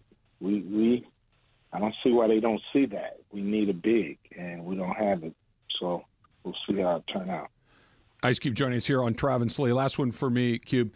That Tom Brady was doing an interview the other day, and he said that in the right set of circumstances, he would come back and play in the NFL again. Looking at your Raiders and Gardner Minshew and Aiden O'Connell as your quarterback, if Tom Brady all of a sudden said, hey, I might kick the tires on the Raiders, how does that make you feel? I mean, how could you tell Tom Brady no? Right. Right. He ain't got healthy. That arm is probably feeling nice and rested, and how could you tell him no? You want to come back, you got to give him a shot. Cube, final one for me as well, and we appreciate the time as always. So this one will be we'll take it off sports for a quick second. Know your history, obviously, in hip-hop. I'm curious here, your favorite hip-hop artist. I know that's not easy to narrow it down, but when you look at you were one of the pioneers in the game, and you look at where hip-hop is today, just out of curiosity, who's one artist, you can name two if you'd like, that you look back and you say, yeah, that's my favorite artist of all time in hip-hop? Oh, wow. That's hard to say. I would I would look at a group like Run DMC, not one artist, but that group. I think they showed us how to be pros and not just, kind of amateurs on the corner.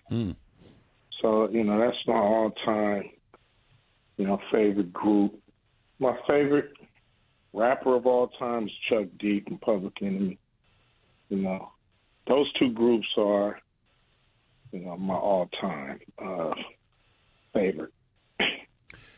Ice Cube, of course, the co-founder of the Big Three. They got games coming up in July at the Honda Center in Anaheim. You can find tickets at Ticketmaster right now. Of course, the entire schedule is available on CBS and X as well. Season 7 right around the corner. Cube, always fun to talk with you. Thanks so much. Thank you, man.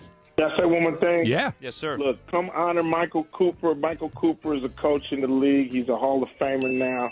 Come out to the Honda Center and give Cooper some love for making it to the Hall of Fame in July. Absolutely. Well said. Thanks, Cube. Yeah. You got it. If you don't think I'm taking a victory lap about Anaconda, you don't know me very well. That was awesome. How about the timing of that, too? Yesterday doing all that, Cube comes on the next. It's almost like Cube heard you. It was like, whoa. The snake, I guess, time craft to talk services. Anaconda. Craft services, it almost killed Jennifer Lopez. Amazing. Absolutely amazing. Factor Cap coming up next, and we're gonna talk more about that. That's coming up. It's Travis and Sliwa, 710 ESPN. All right, breaking news from Pizza Hut. Any medium pizza with any of your favorite toppings are all just $12. Any recipe, any toppings, any medium for just $12. You guys have seen it. Trav and I, how many times we're sitting there in the studio. Pizza Hut comes out of nowhere. They open the door. They bring us our medium pizza. They got something special for me. They got something special for Trav. And they got something special for you. What a great deal right now. Again, any medium pizza for just $12. Order now on the Pizza Hut app or at pizzahut.com. Coming up.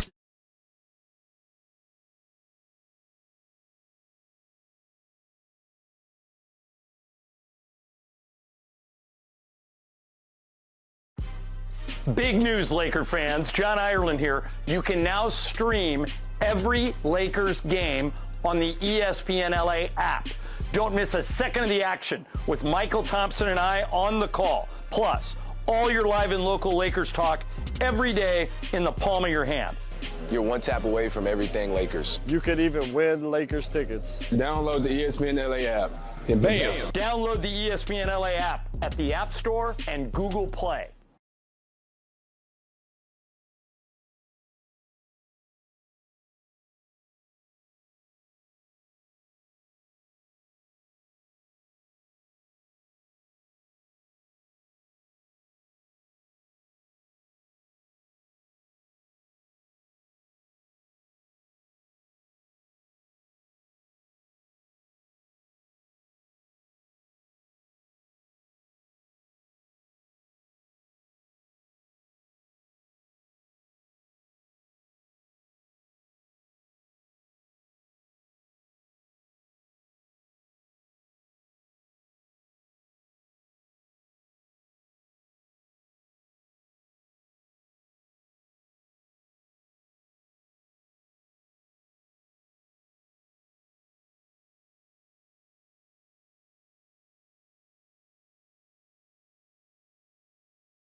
and it's time for Fact or Cap. Oh, that's Cap.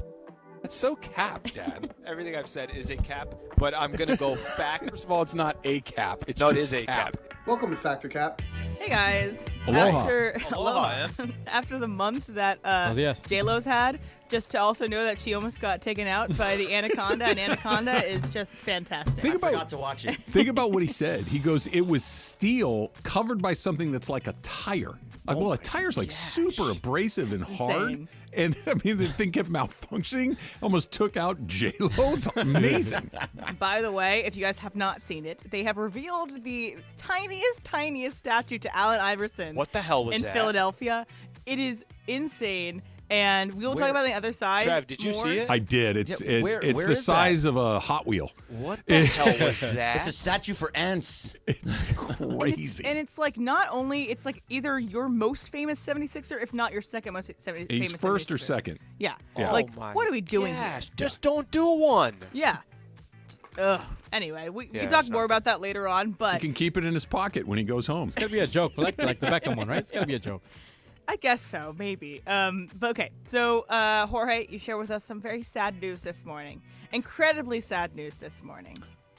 The Golden Bachelor has broken up. They are filing for Already? divorce after Already. only 3 months. They got married Done, on Berg. live TV. Done, bro. I thought those crazy kids would last. Yeah, exactly. So Gary and Teresa have broken up after 3 months of marriage. They got married on live TV, paid for by ABC. So yeah, they broke up. So my statement is, love is dead. Travis, Fact or Cap. Love is not dead. Cap. It is Cap. Help me remember. Is the woman that he ultimately ended up choosing and marrying, was that Princess X or no? Princess X got second. She was second. So he made the wrong decision. Exactly. Like he needs to double back, reach out to the, was it Leslie? Leslie, and say, listen. How are you? Like to give this take two. I think I made a mistake, Les, and come on over here and let's give this a shot. That look, I'm guessing Prince knew what was up, and if Prince knows what's up, and old Gary should find out what's up. That's all I'm saying. I think Leslie still likes him too because she was on the Bachelor most recent season talking to some of the contestants and being like, you never know. I thought it was me, and it wasn't me. It seems that she's still hung up on Gary. So, Gary, why don't you give Les a call? Shoot your shot. So, Berg, is love dead? Cap, love is absolutely not dead. And by the way, yeah, if this is the Golden Bachelor, like just because he didn't choose her the first time doesn't mean you can't go back to her. Exactly. If she's totally fine with it, she can. Like you're the golden ages. That's right. You're not going to be going Do on whatever these you want. dating apps and being like, oh, hey, there may be something better. Emily, stay out of this. When do the golden ages start? I'm going to be nice to you and say 60. That's early. 70? It's either 65 or 70 in my opinion. I don't know. Okay, I'm now coming way back in. 62, like you. I was going to say 65. Okay. What if I said 80 and you're like, okay, you're 2 years away? That's why I told you to stay out of it. 60 sounds about right, no? 60's young. Yeah. Maybe it's because I'm closing in on it. Yeah, but it's for you. 65, is it 62? You can collect Social Security, I think. I think 65. Yeah, I think it's either 62 65. Did you know you can collect AARP whenever you want? Yeah, you can sign up whenever you want. Whenever you want. But when you are 49, your mailbox starts filling up with it, whether you've asked for it or not. I got it already. But we can, like M can sign up for it right I know now. you can, but they come find you at 49. It's a different feeling. I get it. So, Al, what do you think? Is love dead? Cap, love is not dead. And first off, if we're using the Golden Bachelor as our barometer to determine if love is alive or it's dead, I can't go with that. It is not dead. Absolutely not dead. Okay. All right, Jorge? Oh, Cap, I'm with the guys. Love is not dead. Look, I feel bad for you and all those tears you shed when you were telling us about this guy and how wonderful his story was. But, hey, take your shot at the sexy dancer again, man. Come on, go for it. Yeah. Do we have any details as to who was not feeling the relationship more, or was it mutual? So they were on GMA this morning, Good Morning America this morning. But I believe it came down to just they lived in different places. So Gary's and his family is in Indiana, and that's where he has a home, and he has his grandchildren, and he has his children. So Gary's in Indiana, and then he's not in Gary, Indiana. Yeah. And then Teresa's in New Jersey. So they didn't talk about this beforehand. This wasn't they a did. thing that was talked about. They thought love could conquer all. Maybe ePay stole their money. Maybe ePay stole their money. All right. Oh God, so, that's never gonna leave. I will not talk about the plot points of this movie, but there is an actor named Stephen McKinley Henderson who is in Civil War, and he is the most lovable human actor that I've ever existed. I just like any movie he's in. I just want to hug him and be friends with him and have him be like my grandpa because he's so sweet. So if you don't know who this person is, look him up. His name is Stephen McKinley Henderson, and then you definitely know who this person is. You've seen them in something. So he was supposed to be. He was in Dune Part 1. He was supposed to be in Dune Part 2. He filmed everything and got cut. And it was announced that he got cut, which really sucks. The movie makes a bunch of money. He's not in it. So my statement is, you would rather a movie that you worked on never come out at all. You still got the money from working on it, but it never comes out at all, than be cut from a movie that you worked on. So fact would be that you'd rather have the movie never come out. So that would be fact. So Greg, Patrick Cap. All right, so the movie... So here's the scenarios. This is confusing. All right, so basically, Greg, let me lay it out. You want the movie to lose if you lose. Right. No. Okay. So no. Like if I'm getting paid for it, if I get cut out of the movie, but I still got paid for it, fine. You get paid either way in the scenario. So either way, the scenario is you work on a movie. Paid. Either way, you get paid for your days of work. Okay. Okay. But one movie never comes out, never sees the light of day. Audiences never see it. The other one, audiences see it, they love it, but you're cut out of it. Yeah, don't come out. No, okay. No, if I'm getting my money either way, I want to become a star from that movie. Well, that's not an option for either option of these movies. It's basically fact or cap. Okay. You can't. There's no third option there. Cap. No third option. I got lost in this, so just move on to Al. So, Al, would you rather the movie never come out? Too many options. Yeah, listen, I appreciate that I'm getting the money. That's awesome. That's amazing. But how's that not going to stick with me that they took me out of the movie and everybody loves the movie? I want the whole ship to go down, okay? I want if I'm not going to be in the movie, I get that I'm getting paid for it. But if I'm not going to be in the movie and everybody else is benefiting and getting invited to all these award shows and I can't go, bring the free – no, movie doesn't get released. Everybody suffers with me. All right, Trev? So I think – getting cut out of a movie or a TV show or whatever is not an uncommon phenomenon for an actor. No, it's not. It happens a lot, and sometimes it has nothing to do with your performance or your character or any of those things. It's just when they are putting the movie together, they realize we don't need this. We can do it without that particular character.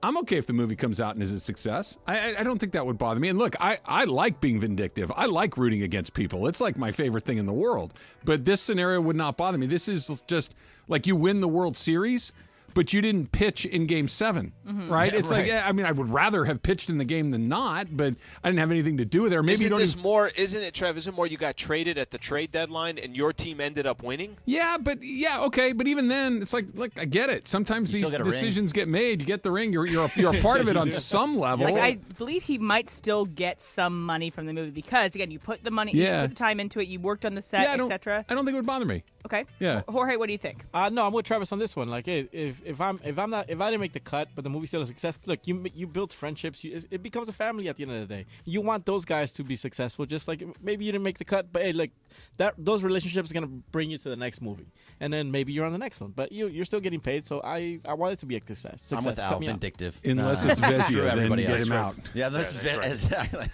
And I don't know about what happens in the third installment of Dune, but I don't think his character would have made it to the third installment. So this would have been the last time you see him. There's likely. a third installment? There are lots of installments of Doom, but there's 3 in the Paul Atreides story. I couldn't get through 10 minutes of the first one. Okay, whatever. Yeah, same here. Watch your step. Just saying. I'm just saying. I tried knock twice first. or 3 times. Try reading a book. Come on. I read all the time. I love to read. You took a year to read the book that I gave you. I read other books in between. It did take me a year to read that book. I tried to help you by staying out of this, and look what you did. Just because I didn't want it doesn't mean it's wrong. They didn't knock at the door. Just go back to the car. Call it a day. Okay. Today is. I did warn you. Did I not? Did I not? Okay. There's a sign that says beware. Just pay attention to the sign. It's not beware of dog, it's beware of Emily. I just know the triggers. We've been doing this together long enough. I know, like in the woods when you see the trap open like this, like don't step right there. I'm just telling you, walk around that thing and you step right on it. I stepped right. Greg, no, I don't believe you, You should talk about how much you love go Tom read Brady. a book.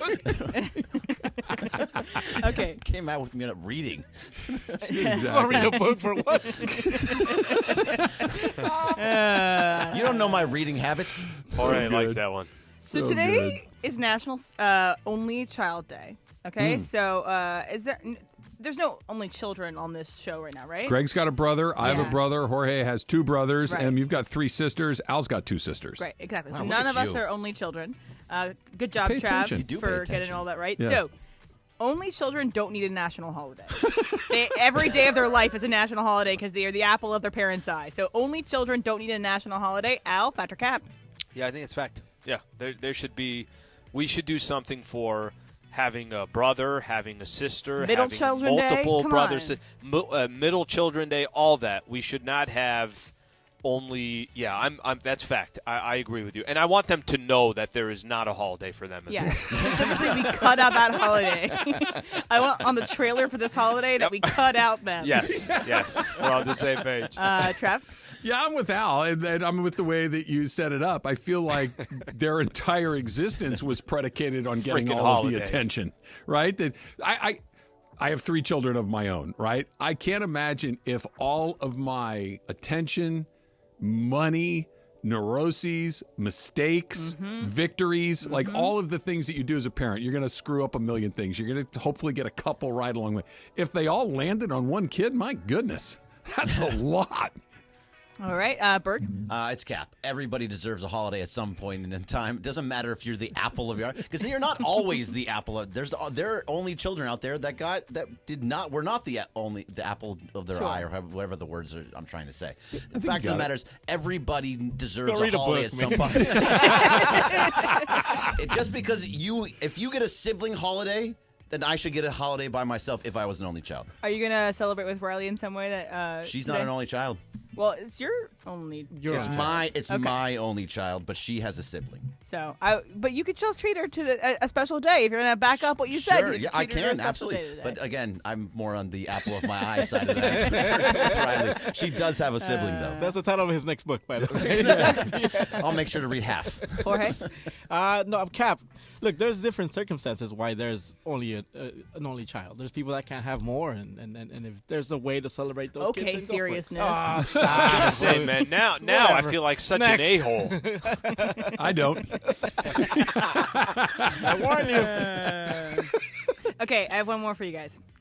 So the Olympics this summer are in Paris, and whenever you do Paris events or any Olympic event, you kind of try to highlight some sort of this part of the city. You try to do something in a grand place that everyone can go see it. So the triathletes, they will swim in the Seine. Okay, so the river that goes through Paris, that's where they're going to swim. So this is from the president of the Paris Organizing Committee on how they're trying to attempt to deal with some of the issues with the Seine. So just also letting you know, the Seine is basically like having someone swim in the Hudson. It's very dirty. It's disgusting. So this is the quote, okay? So the president of the Paris Organizing Committee says this. He says that they have admitted that the triathlon swimming section could be postponed or canceled if pollution levels are still too high. His comments after the French charity warned that bacteria, including pollution of fecal origin, was far higher in the river than permitted with a little over 100 days to go. All right, so they're swimming through fecal matter. Yep. So, like every pool in the world that's not your own pool. But go ahead. You can't put chlorine in the Seine. Put everything else in it. So... Yeah, why not? Like, honestly, why not? What's the matter? I will not get on this pool stuff with you anymore, Travis. So put yourself in the shoes of an Olympic triathlete. This might be your only chance to swim to compete at the Olympics. You've been training 4 years for this. You would not even think for a second about swimming through poo. Jorge, fact or cap? Cap, and I can't wear shoes because I don't wear shoes when they jump in the pool. I try to push their button. They don't wear shoes when they swim either. They swim without shoes. That's what I'm saying. Swim You with said shoes? put yourself in the shoes of a swimmer. I can't. They don't wear any. No. Jorge, come on. Yeah, it took me a second. I had to go, okay, I think I got it. Read a book. Email it. Email it to me. Your golden age bachelors. All right, Travis. Anything for a gold medal. Well, Damn it. the athletes will compete where the competition is being held, whether it's clean, dirty, or anywhere in between. That you go back, I forget when it was, but when they had the Olympics in Rio, not that long ago, this exact same complaint was brought up for where the athletes were going to swim in Rio, that it was terribly, terribly polluted. Guess what they did? They swam in the water. But do you think about swimming in poo when you're swimming? Not if it's this. You've been training your whole life. This is I don't know, triathlon, You know like what I said to hierarchies. get here? Right. Exactly. Right? You know, he's taking a walk-off shot. I like it. That you've worked your whole life to get to this. I'm assuming that the Olympics are maybe other than the Ironman. I don't know. It's a big deal. deal. Yeah. It's a big deal. You're not going to not do it because the water's gross. Even though it's beyond gross, you're going to compete, and the Olympic people that are running it, they don't give a damn. Yeah. Yeah, Travis is right. It's not baby Ruths in the pool. It's fecal matter. So there's just there's little bits. And you're not gonna Is there a difference? No, there's not. Okay. But you don't see it floating next to you as you're swimming. And again, you don't put chlorine in the Seine. You put chlorine in pools that eliminate the fecal matter. That's what I do know what's in that bottle that they're pouring in there. I do. I worked as a lifeguard. I worked in the chemicals in the pool. Okay. So either way, if it happened in Rio, they'll do it here too. You're going to swim in it no matter what. Yep. All right, that's Factor Cat for today. No. Read Al, books, Al folks. doesn't get to read though. Al? Oh, sorry, Al. He doesn't want to answer You're that in question. San Diego. You're on a mission. I can't see you right now. So Al, what do you think about swimming in poo? We're good. I'll go Cap on that one. No swim. We're good. We're good. Go read a book. That's tremendous. That's tremendous. But we're going to hold something on. I don't know. Allen Iverson. Oh, yeah. Iverson's mini statue. We can get into that. And Dodgers open up a series against Padres tonight at Dodger Stadium. And I have a feeling it means a lot more to one side of this equation than the other. It's coming up next. Travis and Sliwa, 710 ESPN.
All right, kids, we're going to show you something here, okay? And parents too, for that matter. Here's your toothbrush. Here's Mr. Green, our dino here, who will be our example. And I'm going to sing to you how this works, because parents don't realize when you're brushing teeth, it's got to be in a circle, okay? So like this. The wheels on the brush go round and round, round and round, round and round. The wheels on the brush go round and round, all through my mouth.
is the Mid-Morning Spectacular live from LA Live. Travis and Sliwa on 710 ESPN. Give you a Masters update coming here in just a couple of minutes. We'll get to the Dodgers in just a couple of minutes. They open up with Al's Padres tonight at Dodger Stadium, 3-game set. You're going to the circus tonight, Jorge? Oh, no. That's not what I said. I said I feel like going to the circus.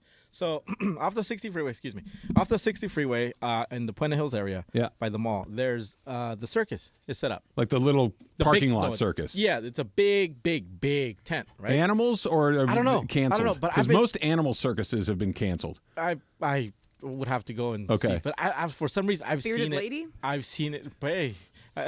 I'd check that out. I'm not going to lie. Yeah. So I've seen it all week, driving back and forth, from the house. And I just told Emily, I was like, you know what? This is going to sound weird, but I feel like going to the circus today. Would Maita like the circus? She's never been. So, okay. I don't know. Maybe it's something to do tonight. I've been to the circus myself as a child. Long time. And had a good time. But again, when this is the 70s and 80s, when they had elephants and tigers and all of these things that were like, wow. Right. But there's the little lion tamer where he'd be getting him to jump around and all this stuff. It was fascinating. Trapeze and all this stuff. I've also taken my children to the circus and they had cats. It's a little different. Like small cats, not big cats. Like house cats. Like the cat that people have in their house. Don't touch it. It's like they'd hold a hula hoop and the cat would jump through the hoop. I'm like, that's the circus now? Like where's the elephant? What's going on? So I don't know what level of circus you would get, Jorge. I know. Maybe I like the trapeze. Yeah, that's what I was thinking. Maybe it's going to be a lot of like aerial stuff like that with performers. Al, are you a circus guy? No. But by the way, since I was a kid, like I have not been in such a long time. No. So and I think what you're just saying too. I have no idea what you can do and what you can't do there. So I don't know how much different it would be today. I like the trapeze. I like the guy that gets shot out of the cannon. Yeah. I like that stuff. But that's like, okay, trapeze is 10 minutes. Cannon guy's 30 seconds. Like what are we doing? Yeah, I got to look at pricing, see what it's like. You should go. Report back. Be the Travis and Sliwa circus correspondent. I'll go live. IG. I'm just playing. I don't even have IG. All right. So we, if you haven't seen it, a statue was unveiled of Allen Iverson. It's. I'm not doing hyperbole or exaggerate. It looks like it's maybe 1.5 feet tall. Yes. Okay. It's like 18 inches tall. Yes. Em, you have some context to this? Okay. So yes, someone added. So it was the 76ers posted this on their Twitter, and everyone's like, "This is so tiny. This is so crazy." And it's like a view from outside the practice facility of everyone taking pictures of Allen Iverson's statue. But here it is at the 76ers. Mock-up? No, it's not a mock-up. I think they all have. They them like all this. are tiny. So outside the practice facility, they're all short. Okay, so someone just put a picture. It's like everybody that's had a statue of this, including Dr. J, they're all the same height. So it's like there are a bunch of smaller statues outside of the practice facility in Philadelphia. This isn't outside of Wells Fargo, where you would have a huge statue. By the way, I'm so happy to hear that because when I saw that video, I'm like, impossible. Come on, guys. Don't tell me you just made a 7-inch statue of Allen Iverson. So it's good to hear. That's talking about statues? I feel better. Yeah, exactly right. not statues that I go out here and die for, but statues. Statues. Yeah, it looked like something you win like at the circus. Yeah. Throw the ring over the milk bottle, win an Allen Iverson statue. That's what it looked like. Like you could catch it on, like, I don't know, his head or something like that. It was But bizarre. Just in context, if you see it, it is the average size of the ones that are outside the practice facility, which is where it's getting on. Feel better. Feel better now. Of all the ones out in front of the crypto, they're all roughly the same size. But is the Shaq one the big? It's hard to tell because it's hanging from the roof, basically. Well, Kobe's is the tallest. Is Kobe's the tallest? Kobe's is the tallest, but it might be because the base is so high. Yeah, that could be too. And I know Kobe's has the most spelling errors. Oh, they corrected it. Fixed. They corrected it. Yeah, well, this week they got it done. Jose with an H. Jose Calderon. Well. My goodness, what a mess. Dodgers, Padres. Who hasn't miscorrected decision? It's unreal that thing got to the debut. And look, one, maybe. There were 3. not great. At least the only justification is they had an entire box score on there.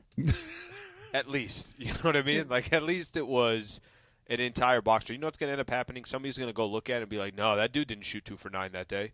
It's like, okay, we got it. We're good. You need to bring in somebody and say, look, I'm going to give you $1,000 for every error you find. Or $10,000 for every error you find. And somebody's going to look at it with meticulous detail. I'll give you $5,000 if you don't find anything. Right. This was just, give that a once-over. We good? Yep, good. Looks good to me. All right. Rip the sheet off. Let everybody take a look at it. Pretty weird day. Dodgers-Padres tonight from Dodger Stadium.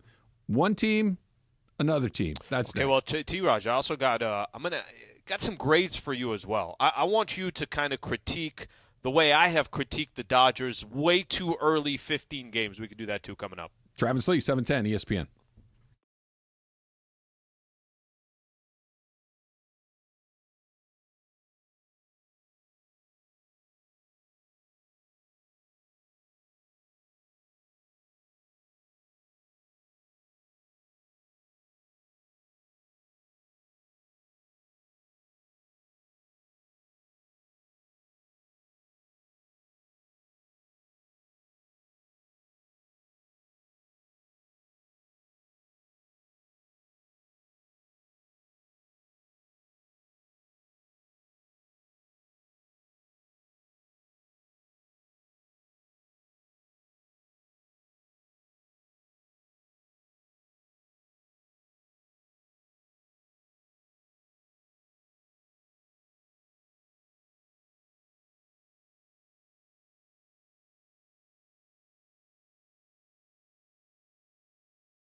So one of the great circus acts, Al, that I forgot to mention that is at this circus that Jorge is considering, they got the guys on the motorcycles in the sphere cage. Oof.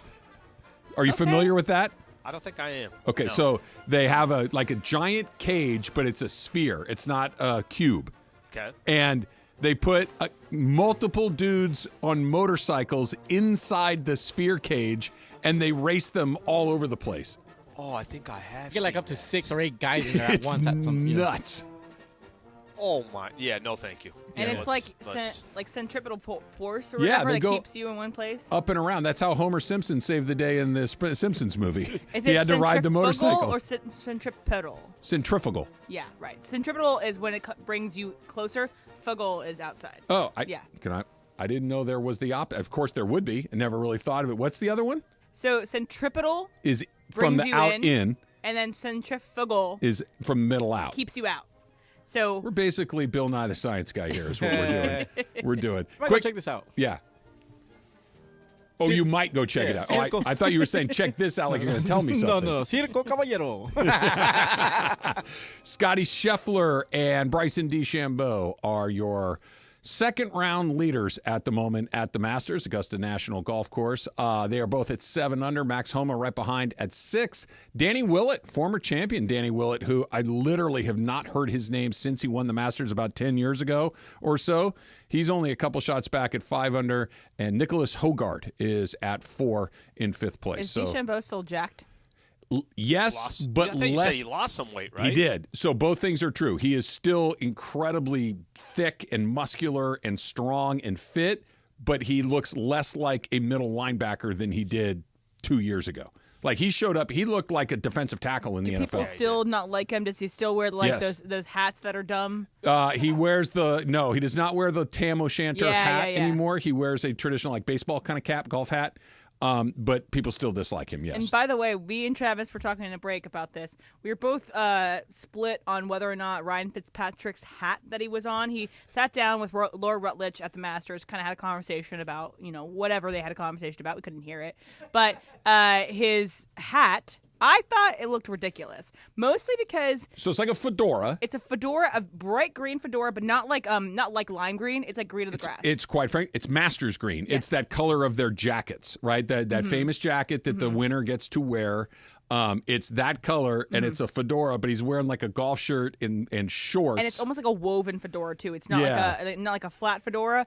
And I think that the main issue for me is it doesn't have any other green in his outfit. His outfit does not. It clashes a bit with the green, and Fair. I think that looks tacky to me. I'd like to try to pull it off. You said he looked like a giant leprechaun. He does. He looks like a leprechaun that got stretched It's just out. the only thing that was missing was the buckle in the middle of the hat. And like the reddish beard. Mandy's 3, Trav. Mandy's 3, Trav. There you go. 3. It's yours. Yep. Do it. You should do it. You should do it. Just do the whole outfit. Do the entire Ryan Fitzpatrick outfit. Wear like golf shorts and polo. Or and the only thing I'd need to buy is the hat. Or next year's combo plate. Well, I need something comfortable for the combo plate because it's a long day for me. The rest of you guys have to work half days, but I still have no idea how this works. Combo plate where everybody works less except Travis works a marathon. It seems like it. Dodgers and Pods tonight, and it's funny, Slee. Yeah. The Dodgers are 10-5. They're off to a great start. They're on a pace, to win 2 out of every 3. Their winning percentage is .667, which translates exactly to 108 wins. And it feels like the Dodgers still have a little bit left in the tank. Like they can play a little bit better. Not that they played bad. They certainly haven't. They've been pretty good. But it does feel like they can be a little bit better. And for me as a Dodger fan, going through this, in this series in particular, this is just the next series until we get to a series against Atlanta or Philly or maybe the Rangers. This does not feel like a series of any importance to me as a Dodger fan that the Padres are coming in. Okay, I'm trying to think. I'm trying to think of a comp here. You're a big Angel, or you're a big Angel. You're a big Ducks fan, right? Big Ducks fan. Yeah. Okay. Are there games that the Ducks play that means a lot to Anaheim, yet it doesn't really mean that much to who you're playing? I think if you asked a Kings fan that would be the answer. The answer would be the Kings. That when the Ducks beat the Kings, it feels really good. What does it mean for the Kings if they beat the Ducks? Nothing? Whatever. Who's the Kings? It's the Clippers-Lakers thing. Okay. And in this analogy, the Ducks are the Clippers. Okay. So and I'd say that as a Ducks fan, but the Ducks are not a good team, at least not this year. And the Kings are kind of fighting, scrapping to get into the playoffs. They're going to make it, it looks like. But when the Ducks beat the Kings, it's a big deal. And the Kings probably like, yeah, whatever. We got another one coming up against the Blackhawks in a couple of days. It doesn't matter to them. Every time these two franchises play, okay? And it's not like, if you really think about it, it's not like the Dodgers have won 3 World Series over the last 15 years. That hasn't been the case. But I don't think Padre fans feel a certain way about the Giants when they play when they play the Dodgers, like this weekend. Let's just use as an example, right? Padres are 7-8. They're just, can we get back to 500? Can we figure out where we're going to? Oh, okay, so we got the Dodgers series. If the Padres took 2 of 3 from the Dodgers, it's a really big deal. It is. Like, I don't know how else to describe it. It's a really big deal in San Diego. To Padre fans you're talking about. To Padre fans, okay. It's a very, very big deal because it's the Dodgers. And it is the team. I'll use this offseason as an example. This offseason, it was like, all right, the Padres just traded Juan Soto, who was demolishing it in New York right now. The Dodgers did what? They got Shohei? Wait, what do you mean they got Yamamoto too? What do you mean they went out and got Glasnow, Teoscar Hernandez? It just kind of, this list just continues and continues. But the only reason why I mentioned this to you earlier is because I'm like, what does this series, does it do anything for you? You're like, no. I'm Not like, really. okay. Well, I'm going to be nervous basically from Friday 7 o'clock all the way till Sunday night when the game's done on ESPN. It is kind of funny how certain franchises, and there's Laker analogies to this, right? Yeah, sure.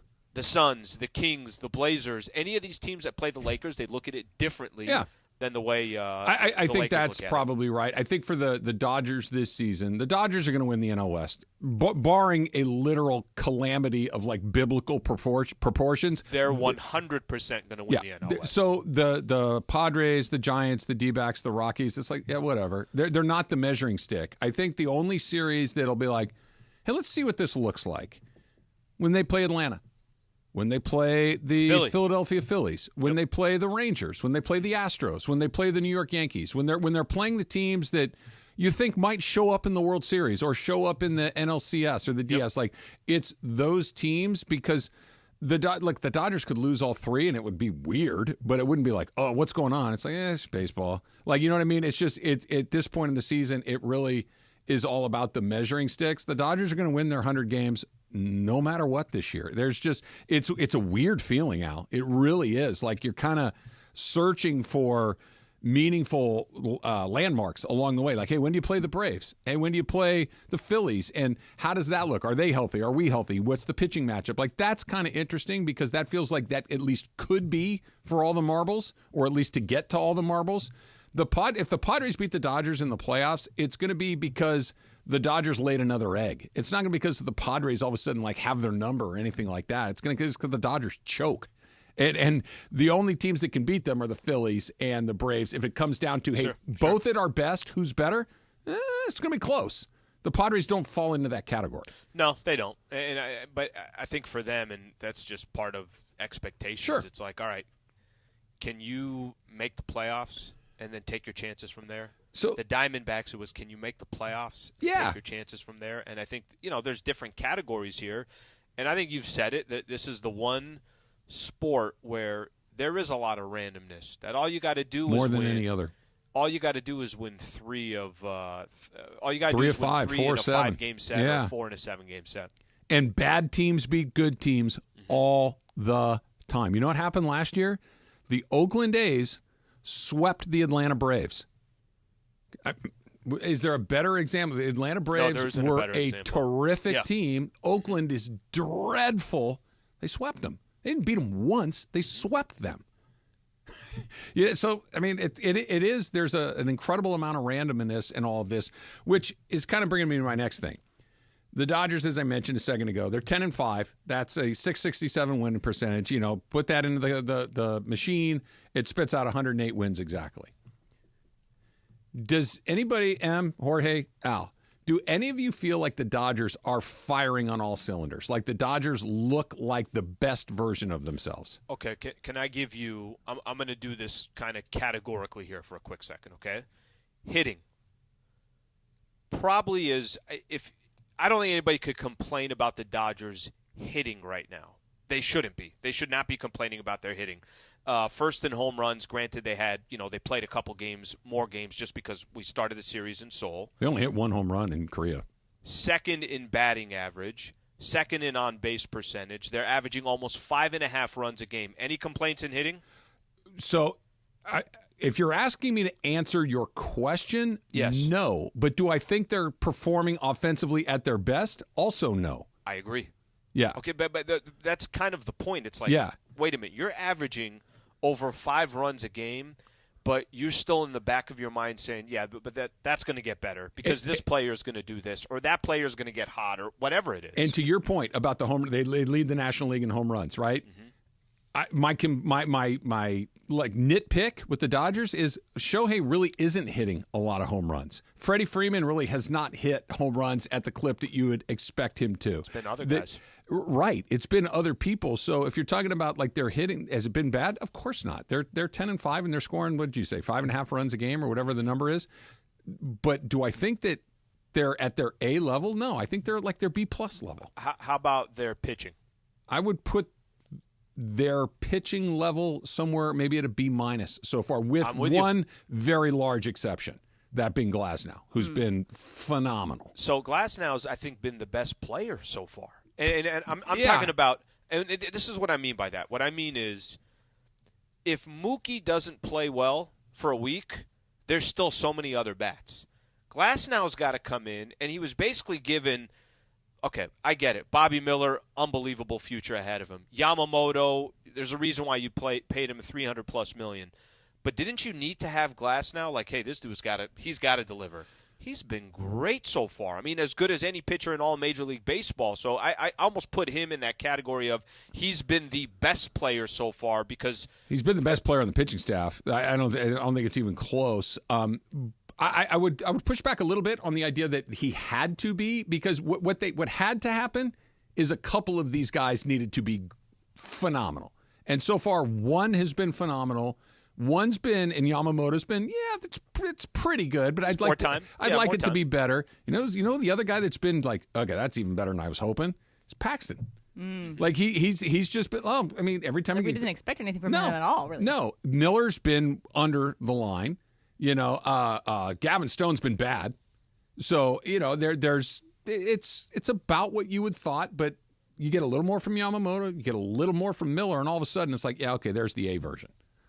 How about defense? Defense, we already talked about it, right? Defense is very mid-tier at best. I think they're actually mid-tier literally in errors so far in Major League Baseball. But I think that's the one area where it was a question mark coming in. I think still is a question mark. I didn't expect much, and you haven't gotten much. It's been about what you thought. And I think overall, when you look at the team, I think it's how you just described it from the beginning. It's like, listen, they are 10-5. They don't have the best winning percentage right now in baseball. It doesn't matter. You're in April 12th. But they can be better, and they will be better, even though you can say, hey, they're playing good baseball. They're going to win twice as many games as they lose. For every 3 that they play, they're probably going to win 2, and there's still a lot of upside. It feels like they're just not – this is what the Dodgers have done over the last several years is they get off to a decent start, okay? A decent start. Not a bad start, but certainly not, oh my gosh, the Dodgers are white hot. And then around May, they get white hot, and May, June, July, they just dust everybody. This start is significantly better than some of their other starts, but it feels the same. So if this is them – kind of, just trying to find their way a little bit. What's the version of white hot for this group? What is it, 30-5? Over a 35-game stretch, over 50 games, do they go 40-10? They might. And that's what I think I'm waiting for and hoping to see, just that, oh my gosh, that's the best version of this team where they lose 3 games in a month. That could be what they do, and they could do it more than once. You know when they should start that? Now. Monday. Well, the problem is when they can't be on the other side of that coin is on October 2nd, where it's like, hey, listen, we just won 114 games. All right, well, the math is going to tell you nobody's going to win 75% of their game. Here it comes the correction. I'm already worried about October. Whatever happens this weekend, I'll take it. I hope they win all 3. Be rooting for them all 3. The result isn't going to move me all that much. Tom Brady, you coming back? Maybe. You can cut my hair, and I'll tell you more about it. That's next. It's Travis and Sliwa, 710 ESPN. Let's talk about your car. Let's talk about whether or not it's ready for that routine maintenance. Let's talk about if it's ready for that oil change. You need new wipers. It's supposed to rain again this weekend. You need new wipers? Head on into your neighborhood Valvoline Instant Oil Change, home of the 15-minute drive-through oil change. Because for over 30 years, Valvoline has hooked you up. They've provided quick and convenient automotive maintenance services for busy people like you and me. You're thinking, I don't have 45 minutes, right? I don't have an hour. I can't spend half my day waiting to get my oil changed or my wipers replaced. You don't have to. You've got 15 minutes. You don't even have to get out of the car. Sit right there and make that terrible sound go away. You can get it fixed. You can get brand new wipers. You can get that oil change. You stay in your car at Valvoline, safe and relaxed, while the expert technicians make sure that your ride is at its best. Oil changes, tire rotations, transmission care, wipers, and more. Just pull up, drive in, and drive out in about 15 minutes. No matter where you are, you're close to a Valvoline Instant Oil Change. Over 80 locations ready to help you get your ride ready for the road in no time. Visit SoCalOilChange.com for locations and game-winning coupons off of your next Valvoline Instant Oil Change. Coming up today at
Yen. All right, so we've been talking about the Masters all week long. We've been talking about how Scotty Scheffler and Bryson DeChambeau are tied at 7 under right now through the second round of the tournament, round number 2 underway. And we've been giving away $50 gift cards to the Pacific Palms Resort with the promise that we're going to have a grand prize winner who would get the ultimate prize of a Pacific Palms golf getaway, which you get 2 nights at Pacific Palms Resort, 2 rounds of golf, 2 spa treatments, and dinner at Red Restaurant at Pacific Palms Resort in the City of Industry. And it is my pleasure to award the prize, Slee, to Alex Ronquillo of Pico Rivera, who is our grand prize winner. Alex, congratulations, my friend. Thanks a lot, Trav. I'm pretty excited about that. Are you a golfer, Alex? No, I am not, man. Unfortunately, I work for UPS, man. I work long hours, man. Okay. Make sure everyone gets their packages. Good. I appreciate your hard work, and I know we got a lot of people that deliver packages in the audience, drive trucks and drive UPS, FedEx, Amazon, all that stuff. Take a day. Go play a little golf. And go take a buddy. Even if you're not a golfer, just hang out and go have a good time out on the golf course. Let me guess. Do you like to eat, Alex? Oh, yes, sir. You got a little dinner? Do you like to go to the spa? Not really a spa person, but my wife is, so there you go. I'm pretty sure I'll be taking her. Awesome. Congratulations, Alex, in Pico Rivera. Alex Ronquillo. Enjoy the prize. Enjoy the spa treatments, the golf, the food, 2 nights away from wherever it is that you want to get away from at the Pacific Palms Resort. Good job, my friend. Thanks, Trav. Actually, I was the guy who bought you a beer over there at the island. Let's go. I knew I liked you. I'm glad you could easily be bribed with beer. It's all it takes. It doesn't take much. He did not take any bribes for this. You were in this fair and square, this grand prize. Absolutely. Good job, Alex. Thank you.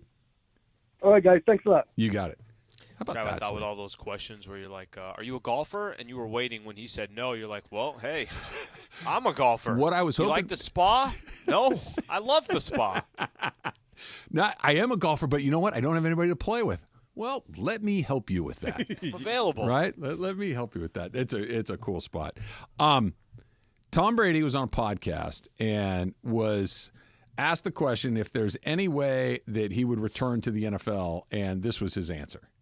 One day there's a situation, right? Maybe it's the 49ers, maybe, heading to the playoffs. Offense is great. Patriots, somebody, Raiders, look, could be, you never know. God forbid somebody goes down. Would you pick up that phone? I'm not opposed to it. If they would, I don't know if they're going to let me if I become an owner in the NFL team, but I don't know if, I don't know. I'm always going to be in good shape. I'll always be able to throw the ball. So to come in for a little bit, like MJ coming back, I don't know if they let me, but I wouldn't be opposed to it. What do you make of that? To be honest with you, it sounds like he's not saying that, I don't think, out of the blue. I think that there has to be something strategic there. It's kind of a message to every other NFL team out there. Hey, I don't know what your situation is, but down the road, if your quarterback's not delivering, if you feel like I'm the piece that's missing for a real Super Bowl run, I feel that it's real. That didn't sound like it was something that was, well, if I just say this, I'm going to be promoting that. He's got no reason to do that unless he's, in his mind, he thinks if there's the right opportunity there and somebody allows him to come play, then he would jump on that opportunity. Well, he's almost campaigning. Like this wasn't a, oh, man, I don't know. I mean, I do stay in shape, but, I never say never, I guess, but I don't know. That's one answer. He's mentioned 3 teams specifically. Yeah. The Raiders, the Niners, and New England. He mentioned 3 teams by name that he would be interested in.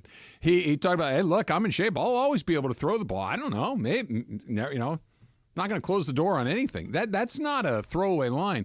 Is there anything casual? For him to put his cell phone out there. Right. Is there anything casual or just kind of loosey-goosey, haphazard about anything that Tom Brady does? No. Of course not.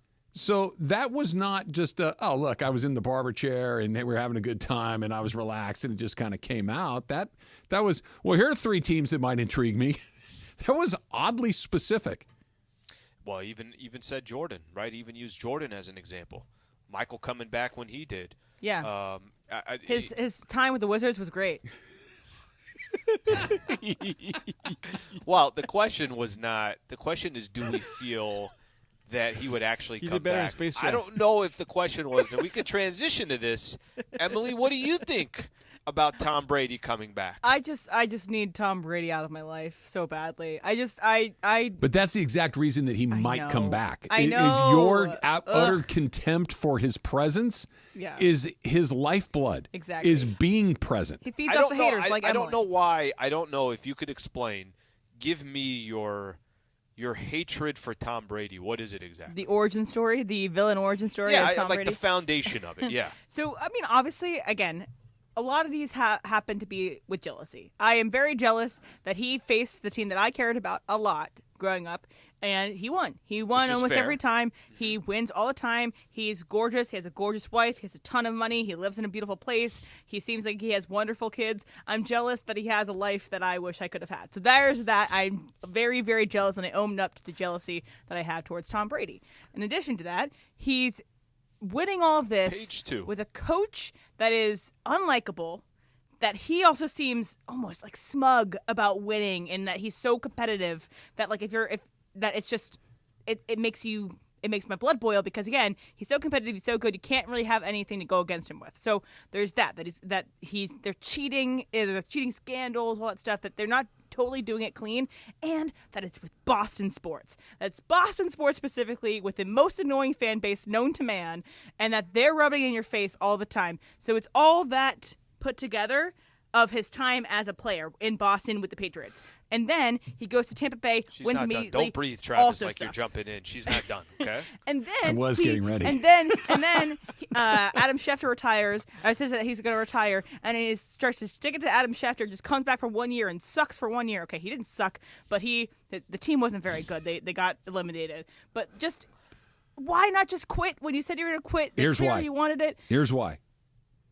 This is a guy who loves to be right, to tell people like Emily Hebel, own his story, and say, you said I couldn't watch this. That this is his oxygen to him. And in particular, Tom Brady's not competing with Peyton Manning or Patrick Mahomes or any of these guys. You know who he's competing with? Michael Jordan, Muhammad Ali, Tiger Woods, the greatest of all time, the Wayne Gretzky. He's competing with those guys, and where he can differentiate is I'm going to play until I'm 45 years old, and not only am I going to survive until I'm 45, I'm going to win Super Bowls super late at this point. I'm going to still be able to put my team in the playoffs, and I'm going to be the reason that these teams succeed. Go the next step beyond that. The next step beyond that is I'm going to take a couple years off. I'm going to come back at nearly 50, and not only am I going to do it, I'm going to be good at it. Like that's the differentiate. It's not going to differentiate him from Manning and Elway. He's already better than those guys.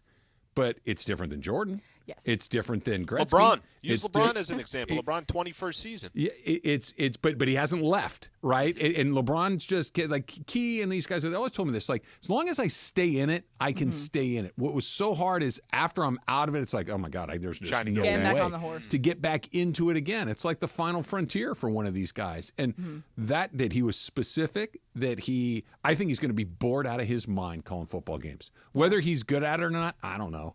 But do I think he's going to like it? I'd be really surprised if he did. I don't think that's going to turn get his juices flowing. But trying something like this might. I'm sorry. You want to know another thing I don't like about him? Everything. Is that he tries to push this ridiculous diet on everyone, thinking that it'll work for everybody, that the TB12 method will work for everybody. No, it works for you because you have a bajillion dollars and you have a perfect body that's probably blessed by God / plastic surgery that's gone into your face. And then you have that we can't eat strawberries, that we have to have avocado tequila. Like, I cannot stand when people try to push cockamamie diets on you when really what works is like what Travis does. You walk, you eat a little bit less, probably less carbs, and you drink a little less. And that's pretty much from the all-time. Yeah, why do you have to go after the strawberries, man? I know, man. Like, love strawberries. But that's it's the ultimate example of what a peculiar guy he is. Kissing his son on the mouth right. on camera. Well, that's unusual. But look, we all express affection differently. I'll let him slide on that one. But this oh, you know what the key to me playing till I'm 78 years old in the NFL is? I don't eat strawberries. What a weird thing. Like he differentiates in all of these oddball ways. This is the ultimate differentiation. I don't think he's coming back, but would you want to see him back? Sure. Oh, with all that hatred, Tom Brady, sure. welcome to the Niners, baby. I mean, Tom Brady, if you want to come be for the Steelers, I'll welcome you. But that's the thing. But not only would it be kind of fun just to watch him kind of say, you guys don't want to see a 47-year-old quarterback in the NFL, what that looks like? Like, what if he's good? I don't think he's going to be good. He might not be. But I can tell you this, there's no way he's going to dip his toe in that pool unless he thinks he's going to be good. I want him to wait till he's 52. You don't think that 50 years. is in the back? Like, well, not only am I going to come back, I'm going to play 2 more years. I'm going to stretch it out till I'm 49 or whatever. Could you imagine what he can do with all those weapons with the 49ers? Oof. Hey, you know what? I'm getting the jersey custom. What's going on here, Jorge? I thought you were a Purdy guy. How about this? The fact that it's not absurd speaks to what we think of this guy. Yeah, you're right. Like if you said, give me, who's a pitcher that hasn't pitched? And if Randy Johnson said, I'm coming back, you'd be like, come on, man. Nah. Like, stop. But Tom Brady were like, I don't know, man, maybe. Like, that's the level of excellence that we've come to associate with him. Also, Man in the Arena sucked.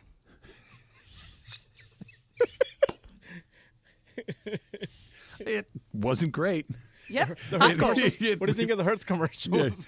Cockamamie diet plans are the like if we were labeling, like if we were giving titles to daily episodes of this show, Cockamamie diet plan would be the episode title of April 12th. We actually do give them on our podcast. So well, that should Cockamamie be diet it. plans. We had read a book for hour 2. Perfect. Cockamamie diet plan. Try reading a book. Number 3. Hot and cold coming up next. It's Travis and Sliwa, 710 ESPN.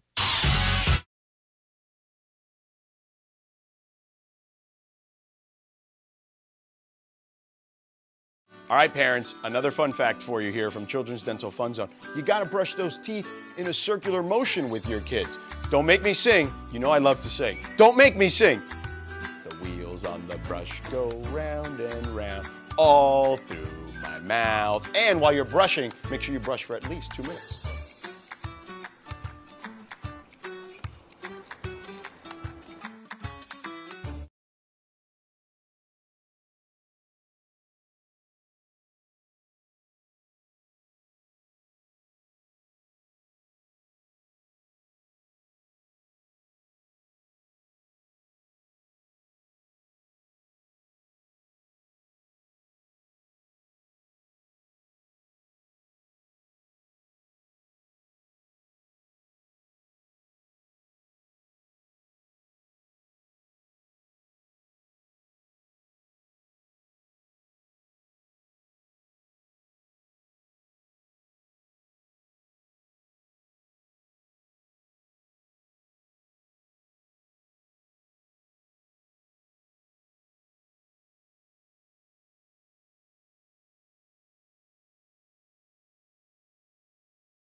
After the first El Trafico match of 2024, LA is black and gold. That's it, it's over.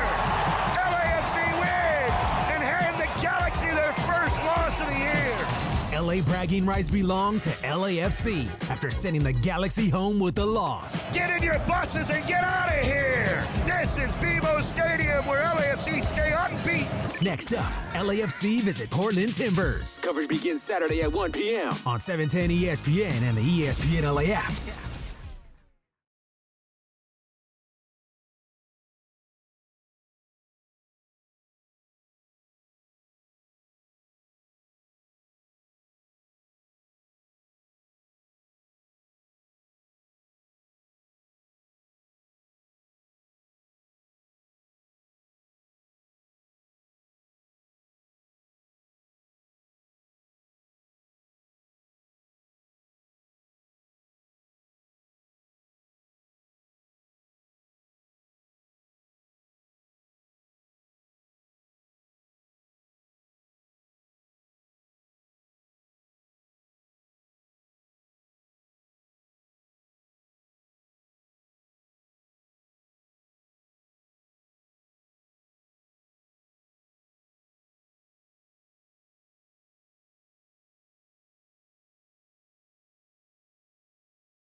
NEXGEN, or visit nextgenairandplumbing.com. Time for our feature we do 3 days a week at 12:30 p.m.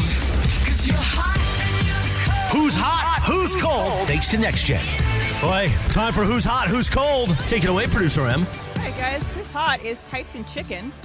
Not because they have delicious chicken in your frozen food aisle anywhere you go and get your groceries. It's not sponsored. They'll do a good nugget, by the way. They do have a good nugget. They got a little crispiness on it. It's not bad. So not only because of that, but because John Tyson is a booster of the Tyson Chicken fortune. He's a booster for Arkansas Razorbacks. I said that really weird. And he was a big reason why John Calipari ended up being the new head coach of Arkansas. And last night, Calipari had his introduction to the Razorback faithful. And in the locker room beforehand, there's a little behind-the-scene video of him learning how to do like the "ooh, pig, suey." And he got kind of frustrated because they had to do it 3 times. He's like, "Yes, sir, you do it 3 times. That's what you do at Arkansas." But before Calipari came out, the big screen, it was at their Arkansas stadium. On the big screen, they showed John Tyson, and he got a standing ovation from the crowd for his hard work in getting John Calipari to be their head coach. So what do you think? I'm not trying to.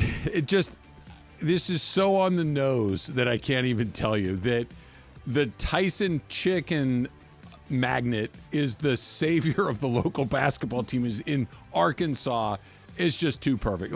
I have one of my very best friends works in the meat business, whether it's pork, chicken, beef, whatever. He's a meat trader. He moves. You got a guy. He moves meat from here to there. Right? He's a meat guy.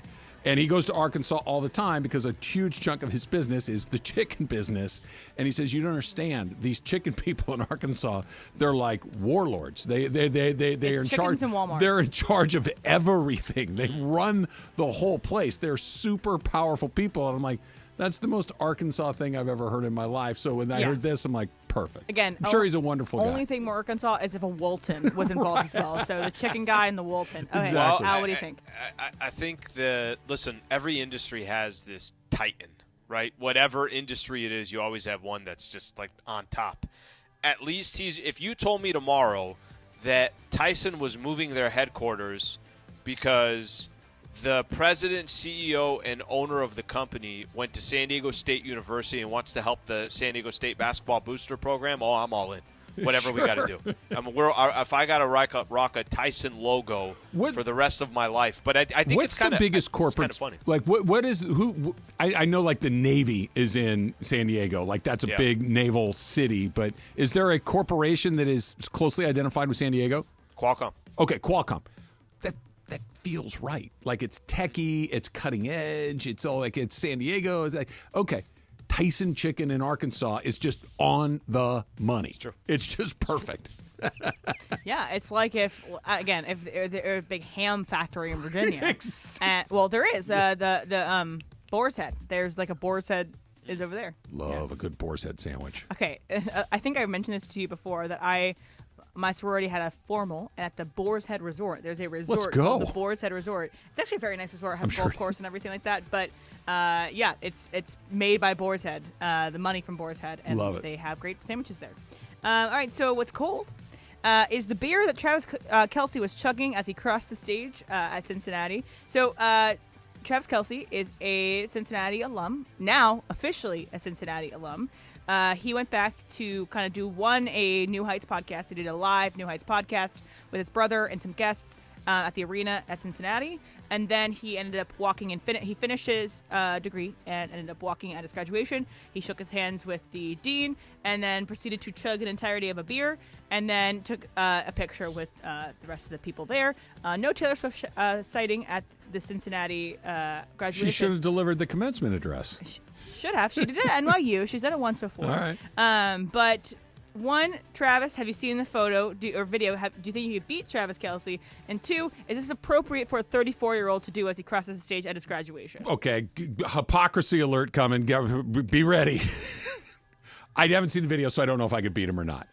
Quite frankly, I think I'm out of the game. After that guy just demolished me at Pizza Hut in Anaheim, I think I'm hanging up my guns and calling it a career and moving forward. He didn't just beat you. I felt like he took your soul. He did. You lost? By a mile. What? This guy, he destroyed me. While the guy was holding his son's hand, he's like, yeah, no, this is fine. Just another day in the office. It was a mismatch. He beat me by as much as I beat Bergman. That's how bad it was. He demolished me. So here comes the hypocrisy that I'm fully aware of. I'm going to say it anyway. There comes a time where you really shouldn't do that stuff anymore. And 34 years old at your graduation is probably a good point of that. I'm aware of my reputation. I see the hypocrisy clear as day. Here's the only difference. That is why you want to give up walking. Yeah, exactly. Here's the only difference, Trav. Here's the only difference. I do think there's certain things you reach a certain age. His personality, like, people still love it. You know what I'm saying? Yeah. It's not.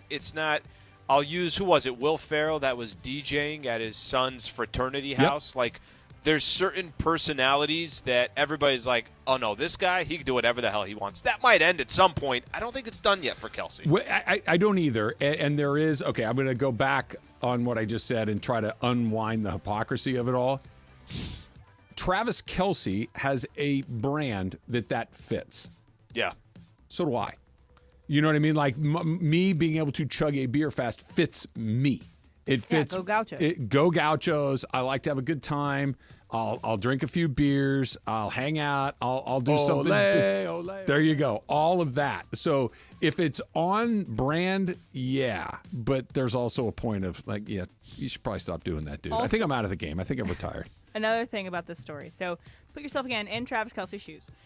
You have everything in the world. You have a beautiful girlfriend, a pop star girlfriend. You're at the height of your profession and your position. You have all the money you can think about, but you didn't finish school. Do you go back and finish the 2 classes so you can get that degree? Does that mean that much to you? You already have the job you want. You already have your future. Is that what you would do, Al? I would. Yeah, I mean, especially, who was it? I think Shaq years later went back to LSU and finished. Yeah, and J.R. Smith, I think, has gone back and done. Oh yeah, that's right, J.R. Smith. Yeah. I sometimes, and I don't know what his Smith motivation. Went to play golf. Yeah, that's right. He did. Yeah. I don't know what his motivation was to get it done, and it could just have been as easy as, I only have 2 classes left. This is something I want to accomplish. But if there's something that, or some people do it. My mom really always wanted me to graduate, and they go back and they finish. If you got a purpose for it, a reason for it, I think it's great. I think it has to be important to you or to someone that you hold in high regard. Like Slee mentioned, like if it was your mother's wish that you graduate from college, then go knock it out. If you like, look, man, I'm this close I'm on the 2-yard line. I got 2 classes to go knock it out. But if you're like, look, man, I went to college to get a football education, to get into the NFL, to make a fortune. I achieved everything. Mission accomplished. I used that university to get exactly what I wanted. I didn't go there to get an English degree. I went there to learn football, and I did.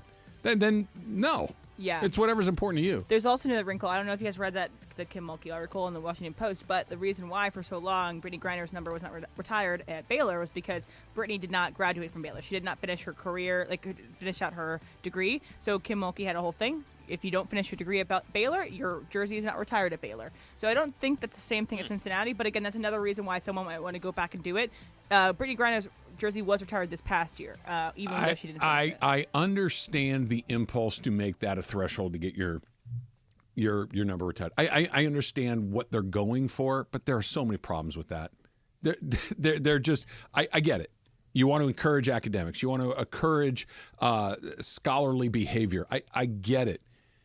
Maybe she needed to leave to go take care of who knows how many people in her life, and this is an opportunity to go do money. And she was your most famous player. And she gave you everything she had while she was there. National champions. She worked her tail off to achieve all these things, but she needed to go move on for very important reasons. I don't know. I got a problem with that one. That doesn't make a lot of sense to me. The Dump coming up next. It's Travis and Slee, 710 ESPN. The LA84 Foundation is...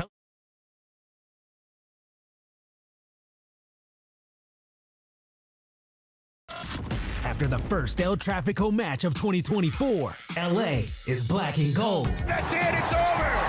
LAFC win and hand the Galaxy their first loss of the year. LA bragging rights belong to LAFC after sending the Galaxy home with a loss. Get in your buses and get out of here. This is BMO Stadium where LAFC stay unbeaten. Next up, LAFC visit Portland Timbers. Coverage begins Saturday at 1 p.m. on 710 ESPN and the ESPN LA app.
Don't know how to feel about this one. Adam was there when this happened. Adam Bronstein, who's sitting in the studio right now.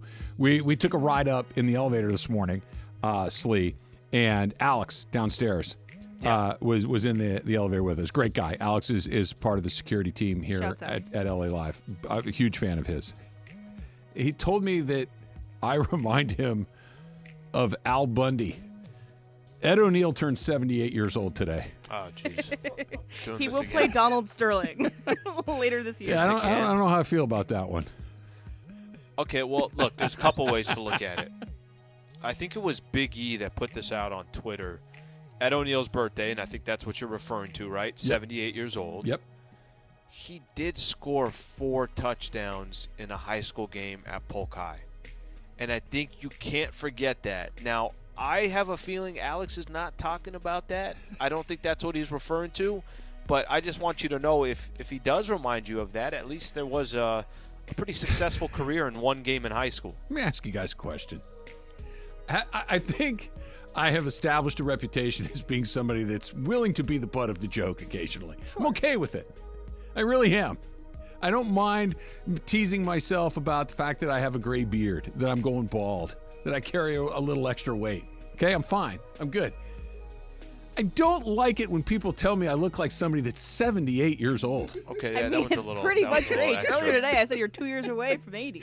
78? Like if you That said was a little extra. Kurt Sandoval thought I was 62. Okay, let's, we got to move on from that. It's how not old a was good Al Bundy? streak right now for you. How old was he when he filmed that show? Married with Children? Yeah. He was probably in his late 40s or 50s. Right, so yeah, that your was years age. ago. Okay, But I don't think that's the one he's I talking don't think so about. either, Slee. Like modern family version of Ed Ed O'Neill. O'Neill That's was what I'm also saying. Ed O'Neill in Married with Children was also in good shape, had hair. Yeah, no. It's Travis right now. If he was saying I look like Al Bundy from the TV show Married with Children, great. But I think he was using Al Bundy to define Ed O'Neill. Yeah. Who is very happy current. 78. You should be honored to be Ed O'Neill. He's a great He had 4 actor. touchdowns great man. in a game. Exactly, 4 78. touchdowns in one game. DeMarco, should I DeMarco's start the man taking of reason here. offense to being compared to all of these old guys? No, take it as a sign of respect. That's right. No, he meant like Al Bundy in spirit. That's like right. I want you. If you were my dad, I'd be happy. Emily That's what he probably meant. feels differently. I mean, again, I think the age is appropriate for you. Adam, walk around to M's mic real quick. You were in the elevator as this conversation took place. Which version of Ed O'Neill was he referring to? Wait. When He doesn't Alex have headphones on. when Oh no, he was like talking about the Al Bundy version from Married with Children. Okay, There good. you go. Okay, cool. There you go. Cool. See? Good. You're fine. Feel good. You're fine. It was DeMarco that called you Adam's Tom just trying to be Bosley. nice. Guys, Tom Adam- Bosley. No, we were thinking of like TV dads. Tom Bosley's Happy Tom Days. Bosley was like 94 in Happy Days. But beloved. Nice guy. Look, Beloved. Mr. C was a good guy. I'm happy you think I'm a good guy, but I don't want to look Tom No, Bosley. not the look. I'm talking about the beloved part. So who was the 8 is enough dad? That was Dick Van Patten. Okay, Dick Van Patten. See, same Are thing. you Dick Van Patten? Yes. I don't like that either, but I'm more okay with Dick Van Patten. Tom Bosley You're sexy. looked You're good. Tom ancient. Bosley. No, we're talking in spirit. Monday, Tuesday, Dick happy Van days. Patten. Dick Van Patten was just kind of bald. Other than that, I'm okay with Dick Van Patten. Cool, right? Yeah. I gotta look up Tom Bosley now. Tom Bosley was first of all. Tom Bosley was the dad in Happy Days, which was on in the Yeah, 70s. exactly. In the 70s, if you were 40, you looked 70. Okay, this guy, so you looked a little bit older, but Right, Tom Bosley. But he was so cool, though. You do not want to be this guy. Who couldn't That's talk not to the Tom no, Bosley? that Come guy. on. My dad is 76 years old. Yeah. Okay, my dad looks younger than that picture of Tom Bosley. I mean, he's probably pretty young. not in a this good picture. He's probably 45 in that picture. By the Yeah, way, he's Greg, young. I'm imaging the same stuff. That's not a good photo. This one, Yeah, I it's not a good don't know if photo. you can see that Come one. on. Yeah. But I mean, like, Unbelievable. Dad, I wrecked the car. is- You can this say is- that to Tom Bosley. And then also Principal Belding, okay? There you go. Okay, Dennis Haskins. I've gotten that before. Dennis Haskins. Yeah. That's okay. I mean, Dennis. I mean, Of Mr. all Belding was of awesome. all the options that you've presented me, Mr. Belding's the best one that I've so gotten he so can far. run Is it as Mr. Belding or as he is now? Oh, I'm hoping as Mr. Belding. Okay, Mr. Like because Belding's Mr. okay. Belding right now Is is not where you want to go. what I'm looking That's for. not I was who actually you're thinking about the looking for. principal in Boy Meets World. It was I- a I'm lot un- older. I'm unfamiliar. Oh, God, what's his name? He It was starts with a in- W. Mr. Feeney. Yeah, that's Mr. who it is. Oh, Wow. Mr. Feeney. What's his name? It starts with a W. Like why? Who's William Daniels. Oh, I know Mr. William Daniels was the voice of Kit in Knight Rider. Yeah, He was exactly. also in musical No. 7076. Yeah. What a yeah. show. You should be happy with William Daniels. You're good. It's a sign of respect. That's a good dude. Yeah. William Daniels is at least like He's classically 96. handsome.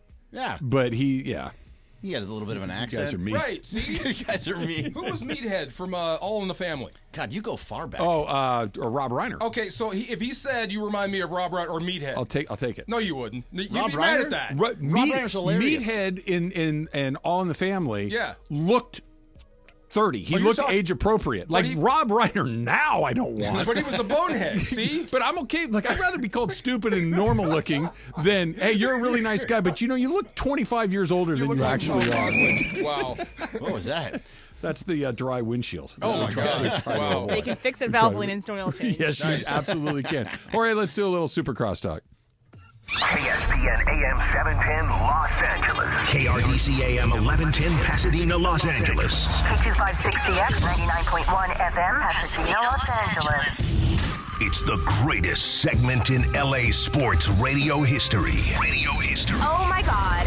When the shows come together for magic on the radio. It will only grow stronger. Super Crosstalk. Are we ready for Mason and Ireland to join Travis and Sliwa? Super Crosstalk begins. Super Crosstalk presented by In-N-Out Burger. In-N-Out. That's what a hamburger is all about.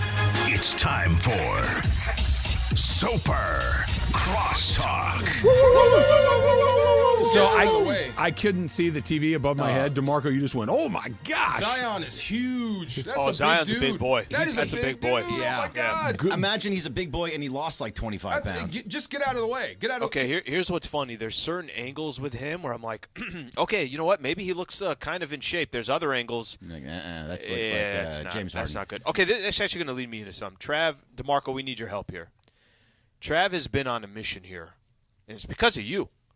About 3+ months now, Trav. I've mentioned it to DeMarco was my inspiration to start moving around a little bit. What's going on? Yeah. So we started the show off, and Trav basically he wasted no time. He's like, guys, I think I'm throwing in the towel. I don't want to walk anymore. What? I don't want to eat healthy anymore. I don't want to tell myself not to drink anymore.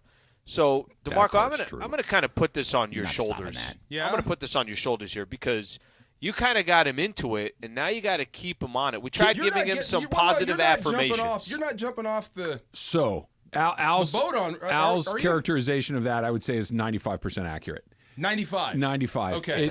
I'll take that. I lied a couple things there. It's. I was on my walk yesterday. Yeah. And again, just for maybe somebody hasn't heard me say, I've said it on the air, and I've said it to you privately and publicly. I saw you at Rams training camp, and you looked a lot different. You looked much thinner. You looked healthier. I'm like, wow. And I remember asking, what are you doing? You're like, dude, I'm just taking a walk every day. And then you change your diet a little bit. And I'm like, well, shoot, I can do a walk. And so I started doing it. And then a buddy of mine started kind of a challenge with his group. I'm like, I'm not going to do that. It was too extreme, but I can at least. What was the challenge? 75 hard. Have you ever heard of that? 75 hard. Yeah. What? 75 what? So my buddy Brian Beckner, he has a podcast, The Baller Lifestyle, that I absolutely love. And he kind of challenged his listeners to do this thing called 75 hard. It's not his plan, but he was going to do it. What on it is, TikTok. is generally speaking, I'll give you the rough sketch. Got to work out twice a day for 45 minutes each workout. Twice a day? One of them needs to be outside. Okay, but one of the workouts can just be going for a walk outside for 45 minutes. You need to drink a gallon of water a day, which is really challenging to do. Yeah. You need to adhere to a diet. Pick one of your choice, but you just need Stay to on adhere it. to TB12. a diet. It can be Atkins. It Did you could say be TB12? low carb. No TB12. strawberries. Yeah, Okay. we don't do It sounds strawberries awful on so the show. far. What's wrong with That's all I strawberries? You need to. What's one of the other ones? You need to. So diet, strawberry, stick with it. You need to read a book. You Read need a to read book? 10 pages of a book every day. Emily knows Okay. how Book I of your feel choice. about Good for your brain, too. Okay, this is good. And basically, it is just a challenge to be intentional in your actions. Good. Very good. Get a couple of workouts, read, drink a lot of water, and stick to a diet. And there's one or two other things. You got to take a progress picture every day and post it. Oh, take. Okay. Well, that's the one I'm out. But yeah. it doesn't have to be shirtless or anything. Just maybe a picture of your face or whatever it is. Anyway, Okay. So they started doing that, and they did it. And it's incredibly But impressive. what's the 75? 75 days. Oh, 75 days. You have to do Oh. it 75 days in a row. So Okay. it's 2.5 months Okay? Oh, you can do that. It's not easy. Yeah, so, try reading a book. Come on. So I did a version on my own, which was basically I want to try to take a walk every day. Yeah. I want to no alcohol. That's the other one. No alcohol. On the for 75 hard. Okay. No Can alcohol. you do that? Is that even possible? Yes. Greg's so out. I went 30 days without no alcohol. Wow. I worked out. It wasn't every day for 75 days, but I bet it was 70 of them. Okay. Yeah. And I stuck to. You look fantastic. Thank you. You do. He does look good. You look fantastic. This is preamble to where we got to today, which was what Al was talking about. DeMarco. I was on my walk yesterday, and I'm almost done with it, and I was bored out of my mind, and I was like, I don't want to do this anymore. I want to go out. I want to stop at McDonald's. I want 9 beers. I want to lay on the couch for 4 hours in a row. I don't want to do this anymore. Okay. And what mile were you on? Yesterday, Yeah. I was on when this thought popped into your head. 4 out of 5. 4 out of 5. Okay, so you're kind of fatigued in there. A little bit. My legs were. With Susan? I was by myself. Uphill, downhill. I was pretty flat at this point. Pretty flat. Okay, but pretty flat. Okay, but you're DeMarco, working hard. But it wasn't just I want to quit this workout. I'm like, I don't want to go on. I was already thinking about, oh my God, I got to do another one tomorrow. Yeah. Oh my God, I can't have my martinis tomorrow. DeMarco, this is what we said as a suggestion to him, and you tell us if we're on the right path here, and then you could give in your own advice. Basically, we said, Trev, all right, you're a little you're getting burnt out from probably doing the same thing. Okay, you know what? Don't go for a walk today. Don't go for a walk tomorrow if you don't want. You know what? Eat whatever you want today and tomorrow. Enjoy your weekend. It might be raining as well. It's all good. Basically, give yourself a couple days off and then see how you feel after that. That's what he said? That's that's our Al's suggestion advice to him to get back on it. I love those days. I love it when I feel like crap. I love it when I don't want to do it, when I can't take another step. Because guess what? I'm going to take another 5 or 10 or another mile. I love it. That means you're doing it right when you want to quit. That's a professional athlete. That means you're doing it right when you want to quit. Athlete Do talk not right there. Take a day off. He's right. You notice I'm avoiding eye contact with DeMarco. By the way, that is an NFL player right there. You have a great opportunity right here. Right here and now. He's right, and Al's wrong, and I'll tell you why Al's wrong. It's because once you stop, sorry, Al. Once you stop, once you start eating everything, once you start laying on the couch, once you start just stopping doing what you normally do, it's over.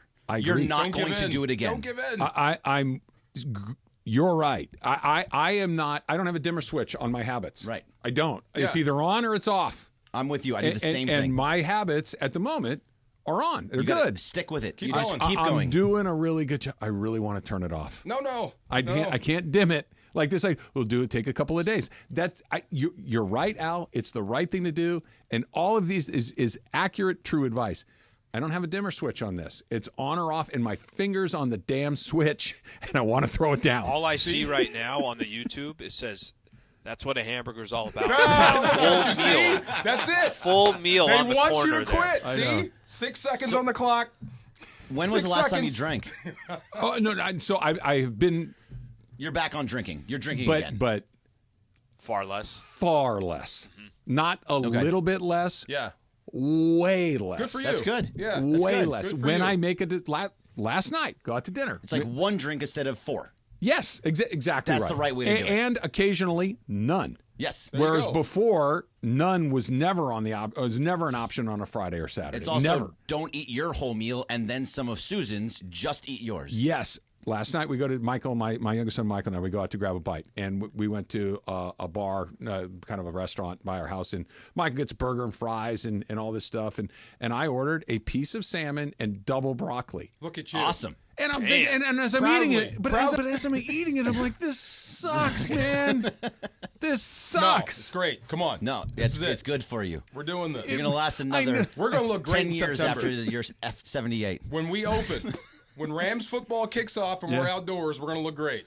All right. That helps. We're going to look fantastic. That helps. You two together on the Rams sideline, going to look good. That helps.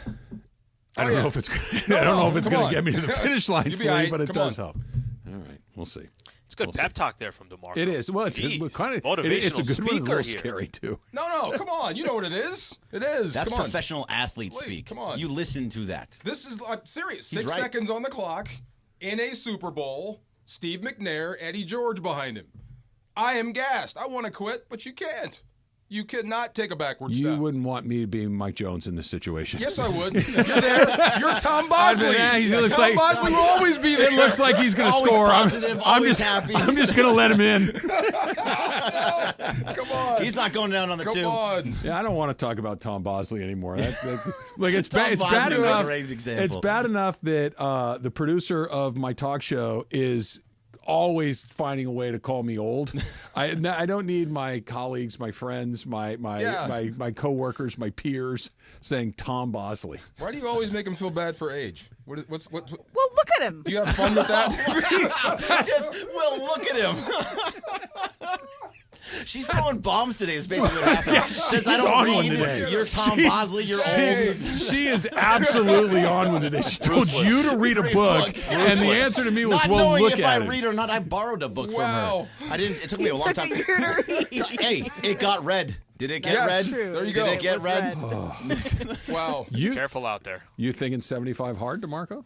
Yeah, that sounds like fun. Yeah. You would do that? Oh, absolutely, in a heartbeat. What would be the hardest part for you? I kind of do it now, I guess. Do you drink at all?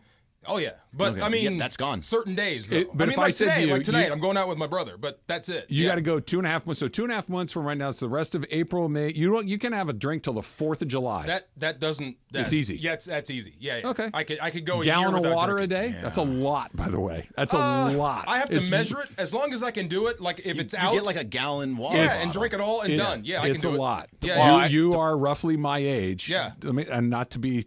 Do you wake up in the middle of the night, take a leak? Yeah. Yeah, me too. Okay. I'm not there yet. Imagine that every 90 minutes. I almost said something. Yeah. That was bad. Every 90 minutes, you're like, oh boy, here we go again. Just always No, just I say can't it. say Just it. go ahead No. and say it. No one Shower and image. DeMarco, do We you got a do dump button. coffee? DeMarco, do you do Absolutely. do coffee? Yeah. I could give up alcohol way before I can give up coffee. I'm with Aller. Yeah. If you told me you can have one or the other for the next 6 months, I'm like, yeah, I'll go ahead. Alcohol, I'm not saying I'd like to drink, but if I have to give up one or the other, coffee is much tougher. I'm with you. Bye-bye Gladly, coffee. I could give that up, but not You coffee. get coffee? Really? Oh, yeah. No, I'm getting rid I of the can't give up alcohol too. coffee. Oh yeah. I'm getting rid of the alcohol. So I've I quit need the coffee. I've quit caffeine for several months before. That's not part of the it's before. 75. I right? just Oh. saw you get coffee today. No. I'm not saying right now, but In general? like the first week is Horrendous. awful. It's like going through Headaches it's and- terrible. But after that, you kind of recalibrate. Yeah. Alcohol just makes me a better person. Makes me a better pool player. Does Susan think so? Are you? Everybody thinks so. Wow. I mean, I've had beers with you. It's true. It's true. It's a lot more fun. I like to think that I'm a fairly affable guy under most circumstances, but I'm pretty fun on a few beers. Nice. I like to think so. Open up a lot more. I want you to try 75 hard. What would you? So let's say one of your workouts is your walk. You Easy. get in the weight Yeah, room let's on go. the other one? Yeah, I've been looking to program a night workout. You know, yeah, because I got energy at night. You know what I mean? I'm just sitting there. So, what's Yoga? that guy- Not yoga. What's that guy's name? It's Goggins. Matthew David Goggins? Yeah, David Goggins. So David Goggins. He took out every excuse Walter you have. Goggins? Like, I wish I could go to a gym. He goes, you have a That floor, guy don't is you? an animal. No, he's Yeah. insane. He's running literally 100-mile runs. Ridiculous. Like, it's just the stupidest He's thing. doing marathon. Like he competes in broke marathons. the chin where up you- record one Right. time, and I think it got broken. He since was then. like literally obese, Oh, yeah, and the then show- he I seen became a the Navy before and after. SEAL. It's Yeah. insane. There's a team marathon, this ultra marathon, Yeah. and he competed in it by himself and broke both feet. And Right. What do you mean? He broke broke, Yeah. both like, feet. By There's- running too much. There's a 4-person team that runs this marathon. It's Right. so long. He did it by himself. Yeah, And he you're going broke to his break feet. both feet. Bert, you he- got to but go he listen kept to his. running. You got to go listen to one of those podcasts. The incredible. guy's While the insane. feet were broken? Insane. Yes. Yes. He's insane. So Yes. he's Well, no, that's just crazy. But that's just that whole stupid. thing up here. right, but he's like I said, I want to go to a gym, and he goes, "You have a floor, don't you?" And I'm like, Yeah. "You're right." So Yeah. yeah, I can do a night workout. Absolutely. DeMarco's on 75 hard. Why not? There you go. We're gonna look great. Start tonight. No, actually tomorrow because you're You going can't to start on a Friday. That's insane. What if I actually came back and played football? Come on. Like Brady. Yeah, I'd Like be the Brady? oldest guy to get a sack. By the Wouldn't that way, be cool? That would be cool. I'm Yeah. putting the odds at that at 1 in 5. Really? Not likely, but not 1 in a- 5. That's Yes. 1 in 5 is a lot. Call Yeah. Ipe. I'll take it at 300 20 grand. large. He's got to get the account numbers first. Super Crosstalk. It's brought to you by In-N-Out. In-N-Out. That's what a hamburger is all about. See you Monday. After the first.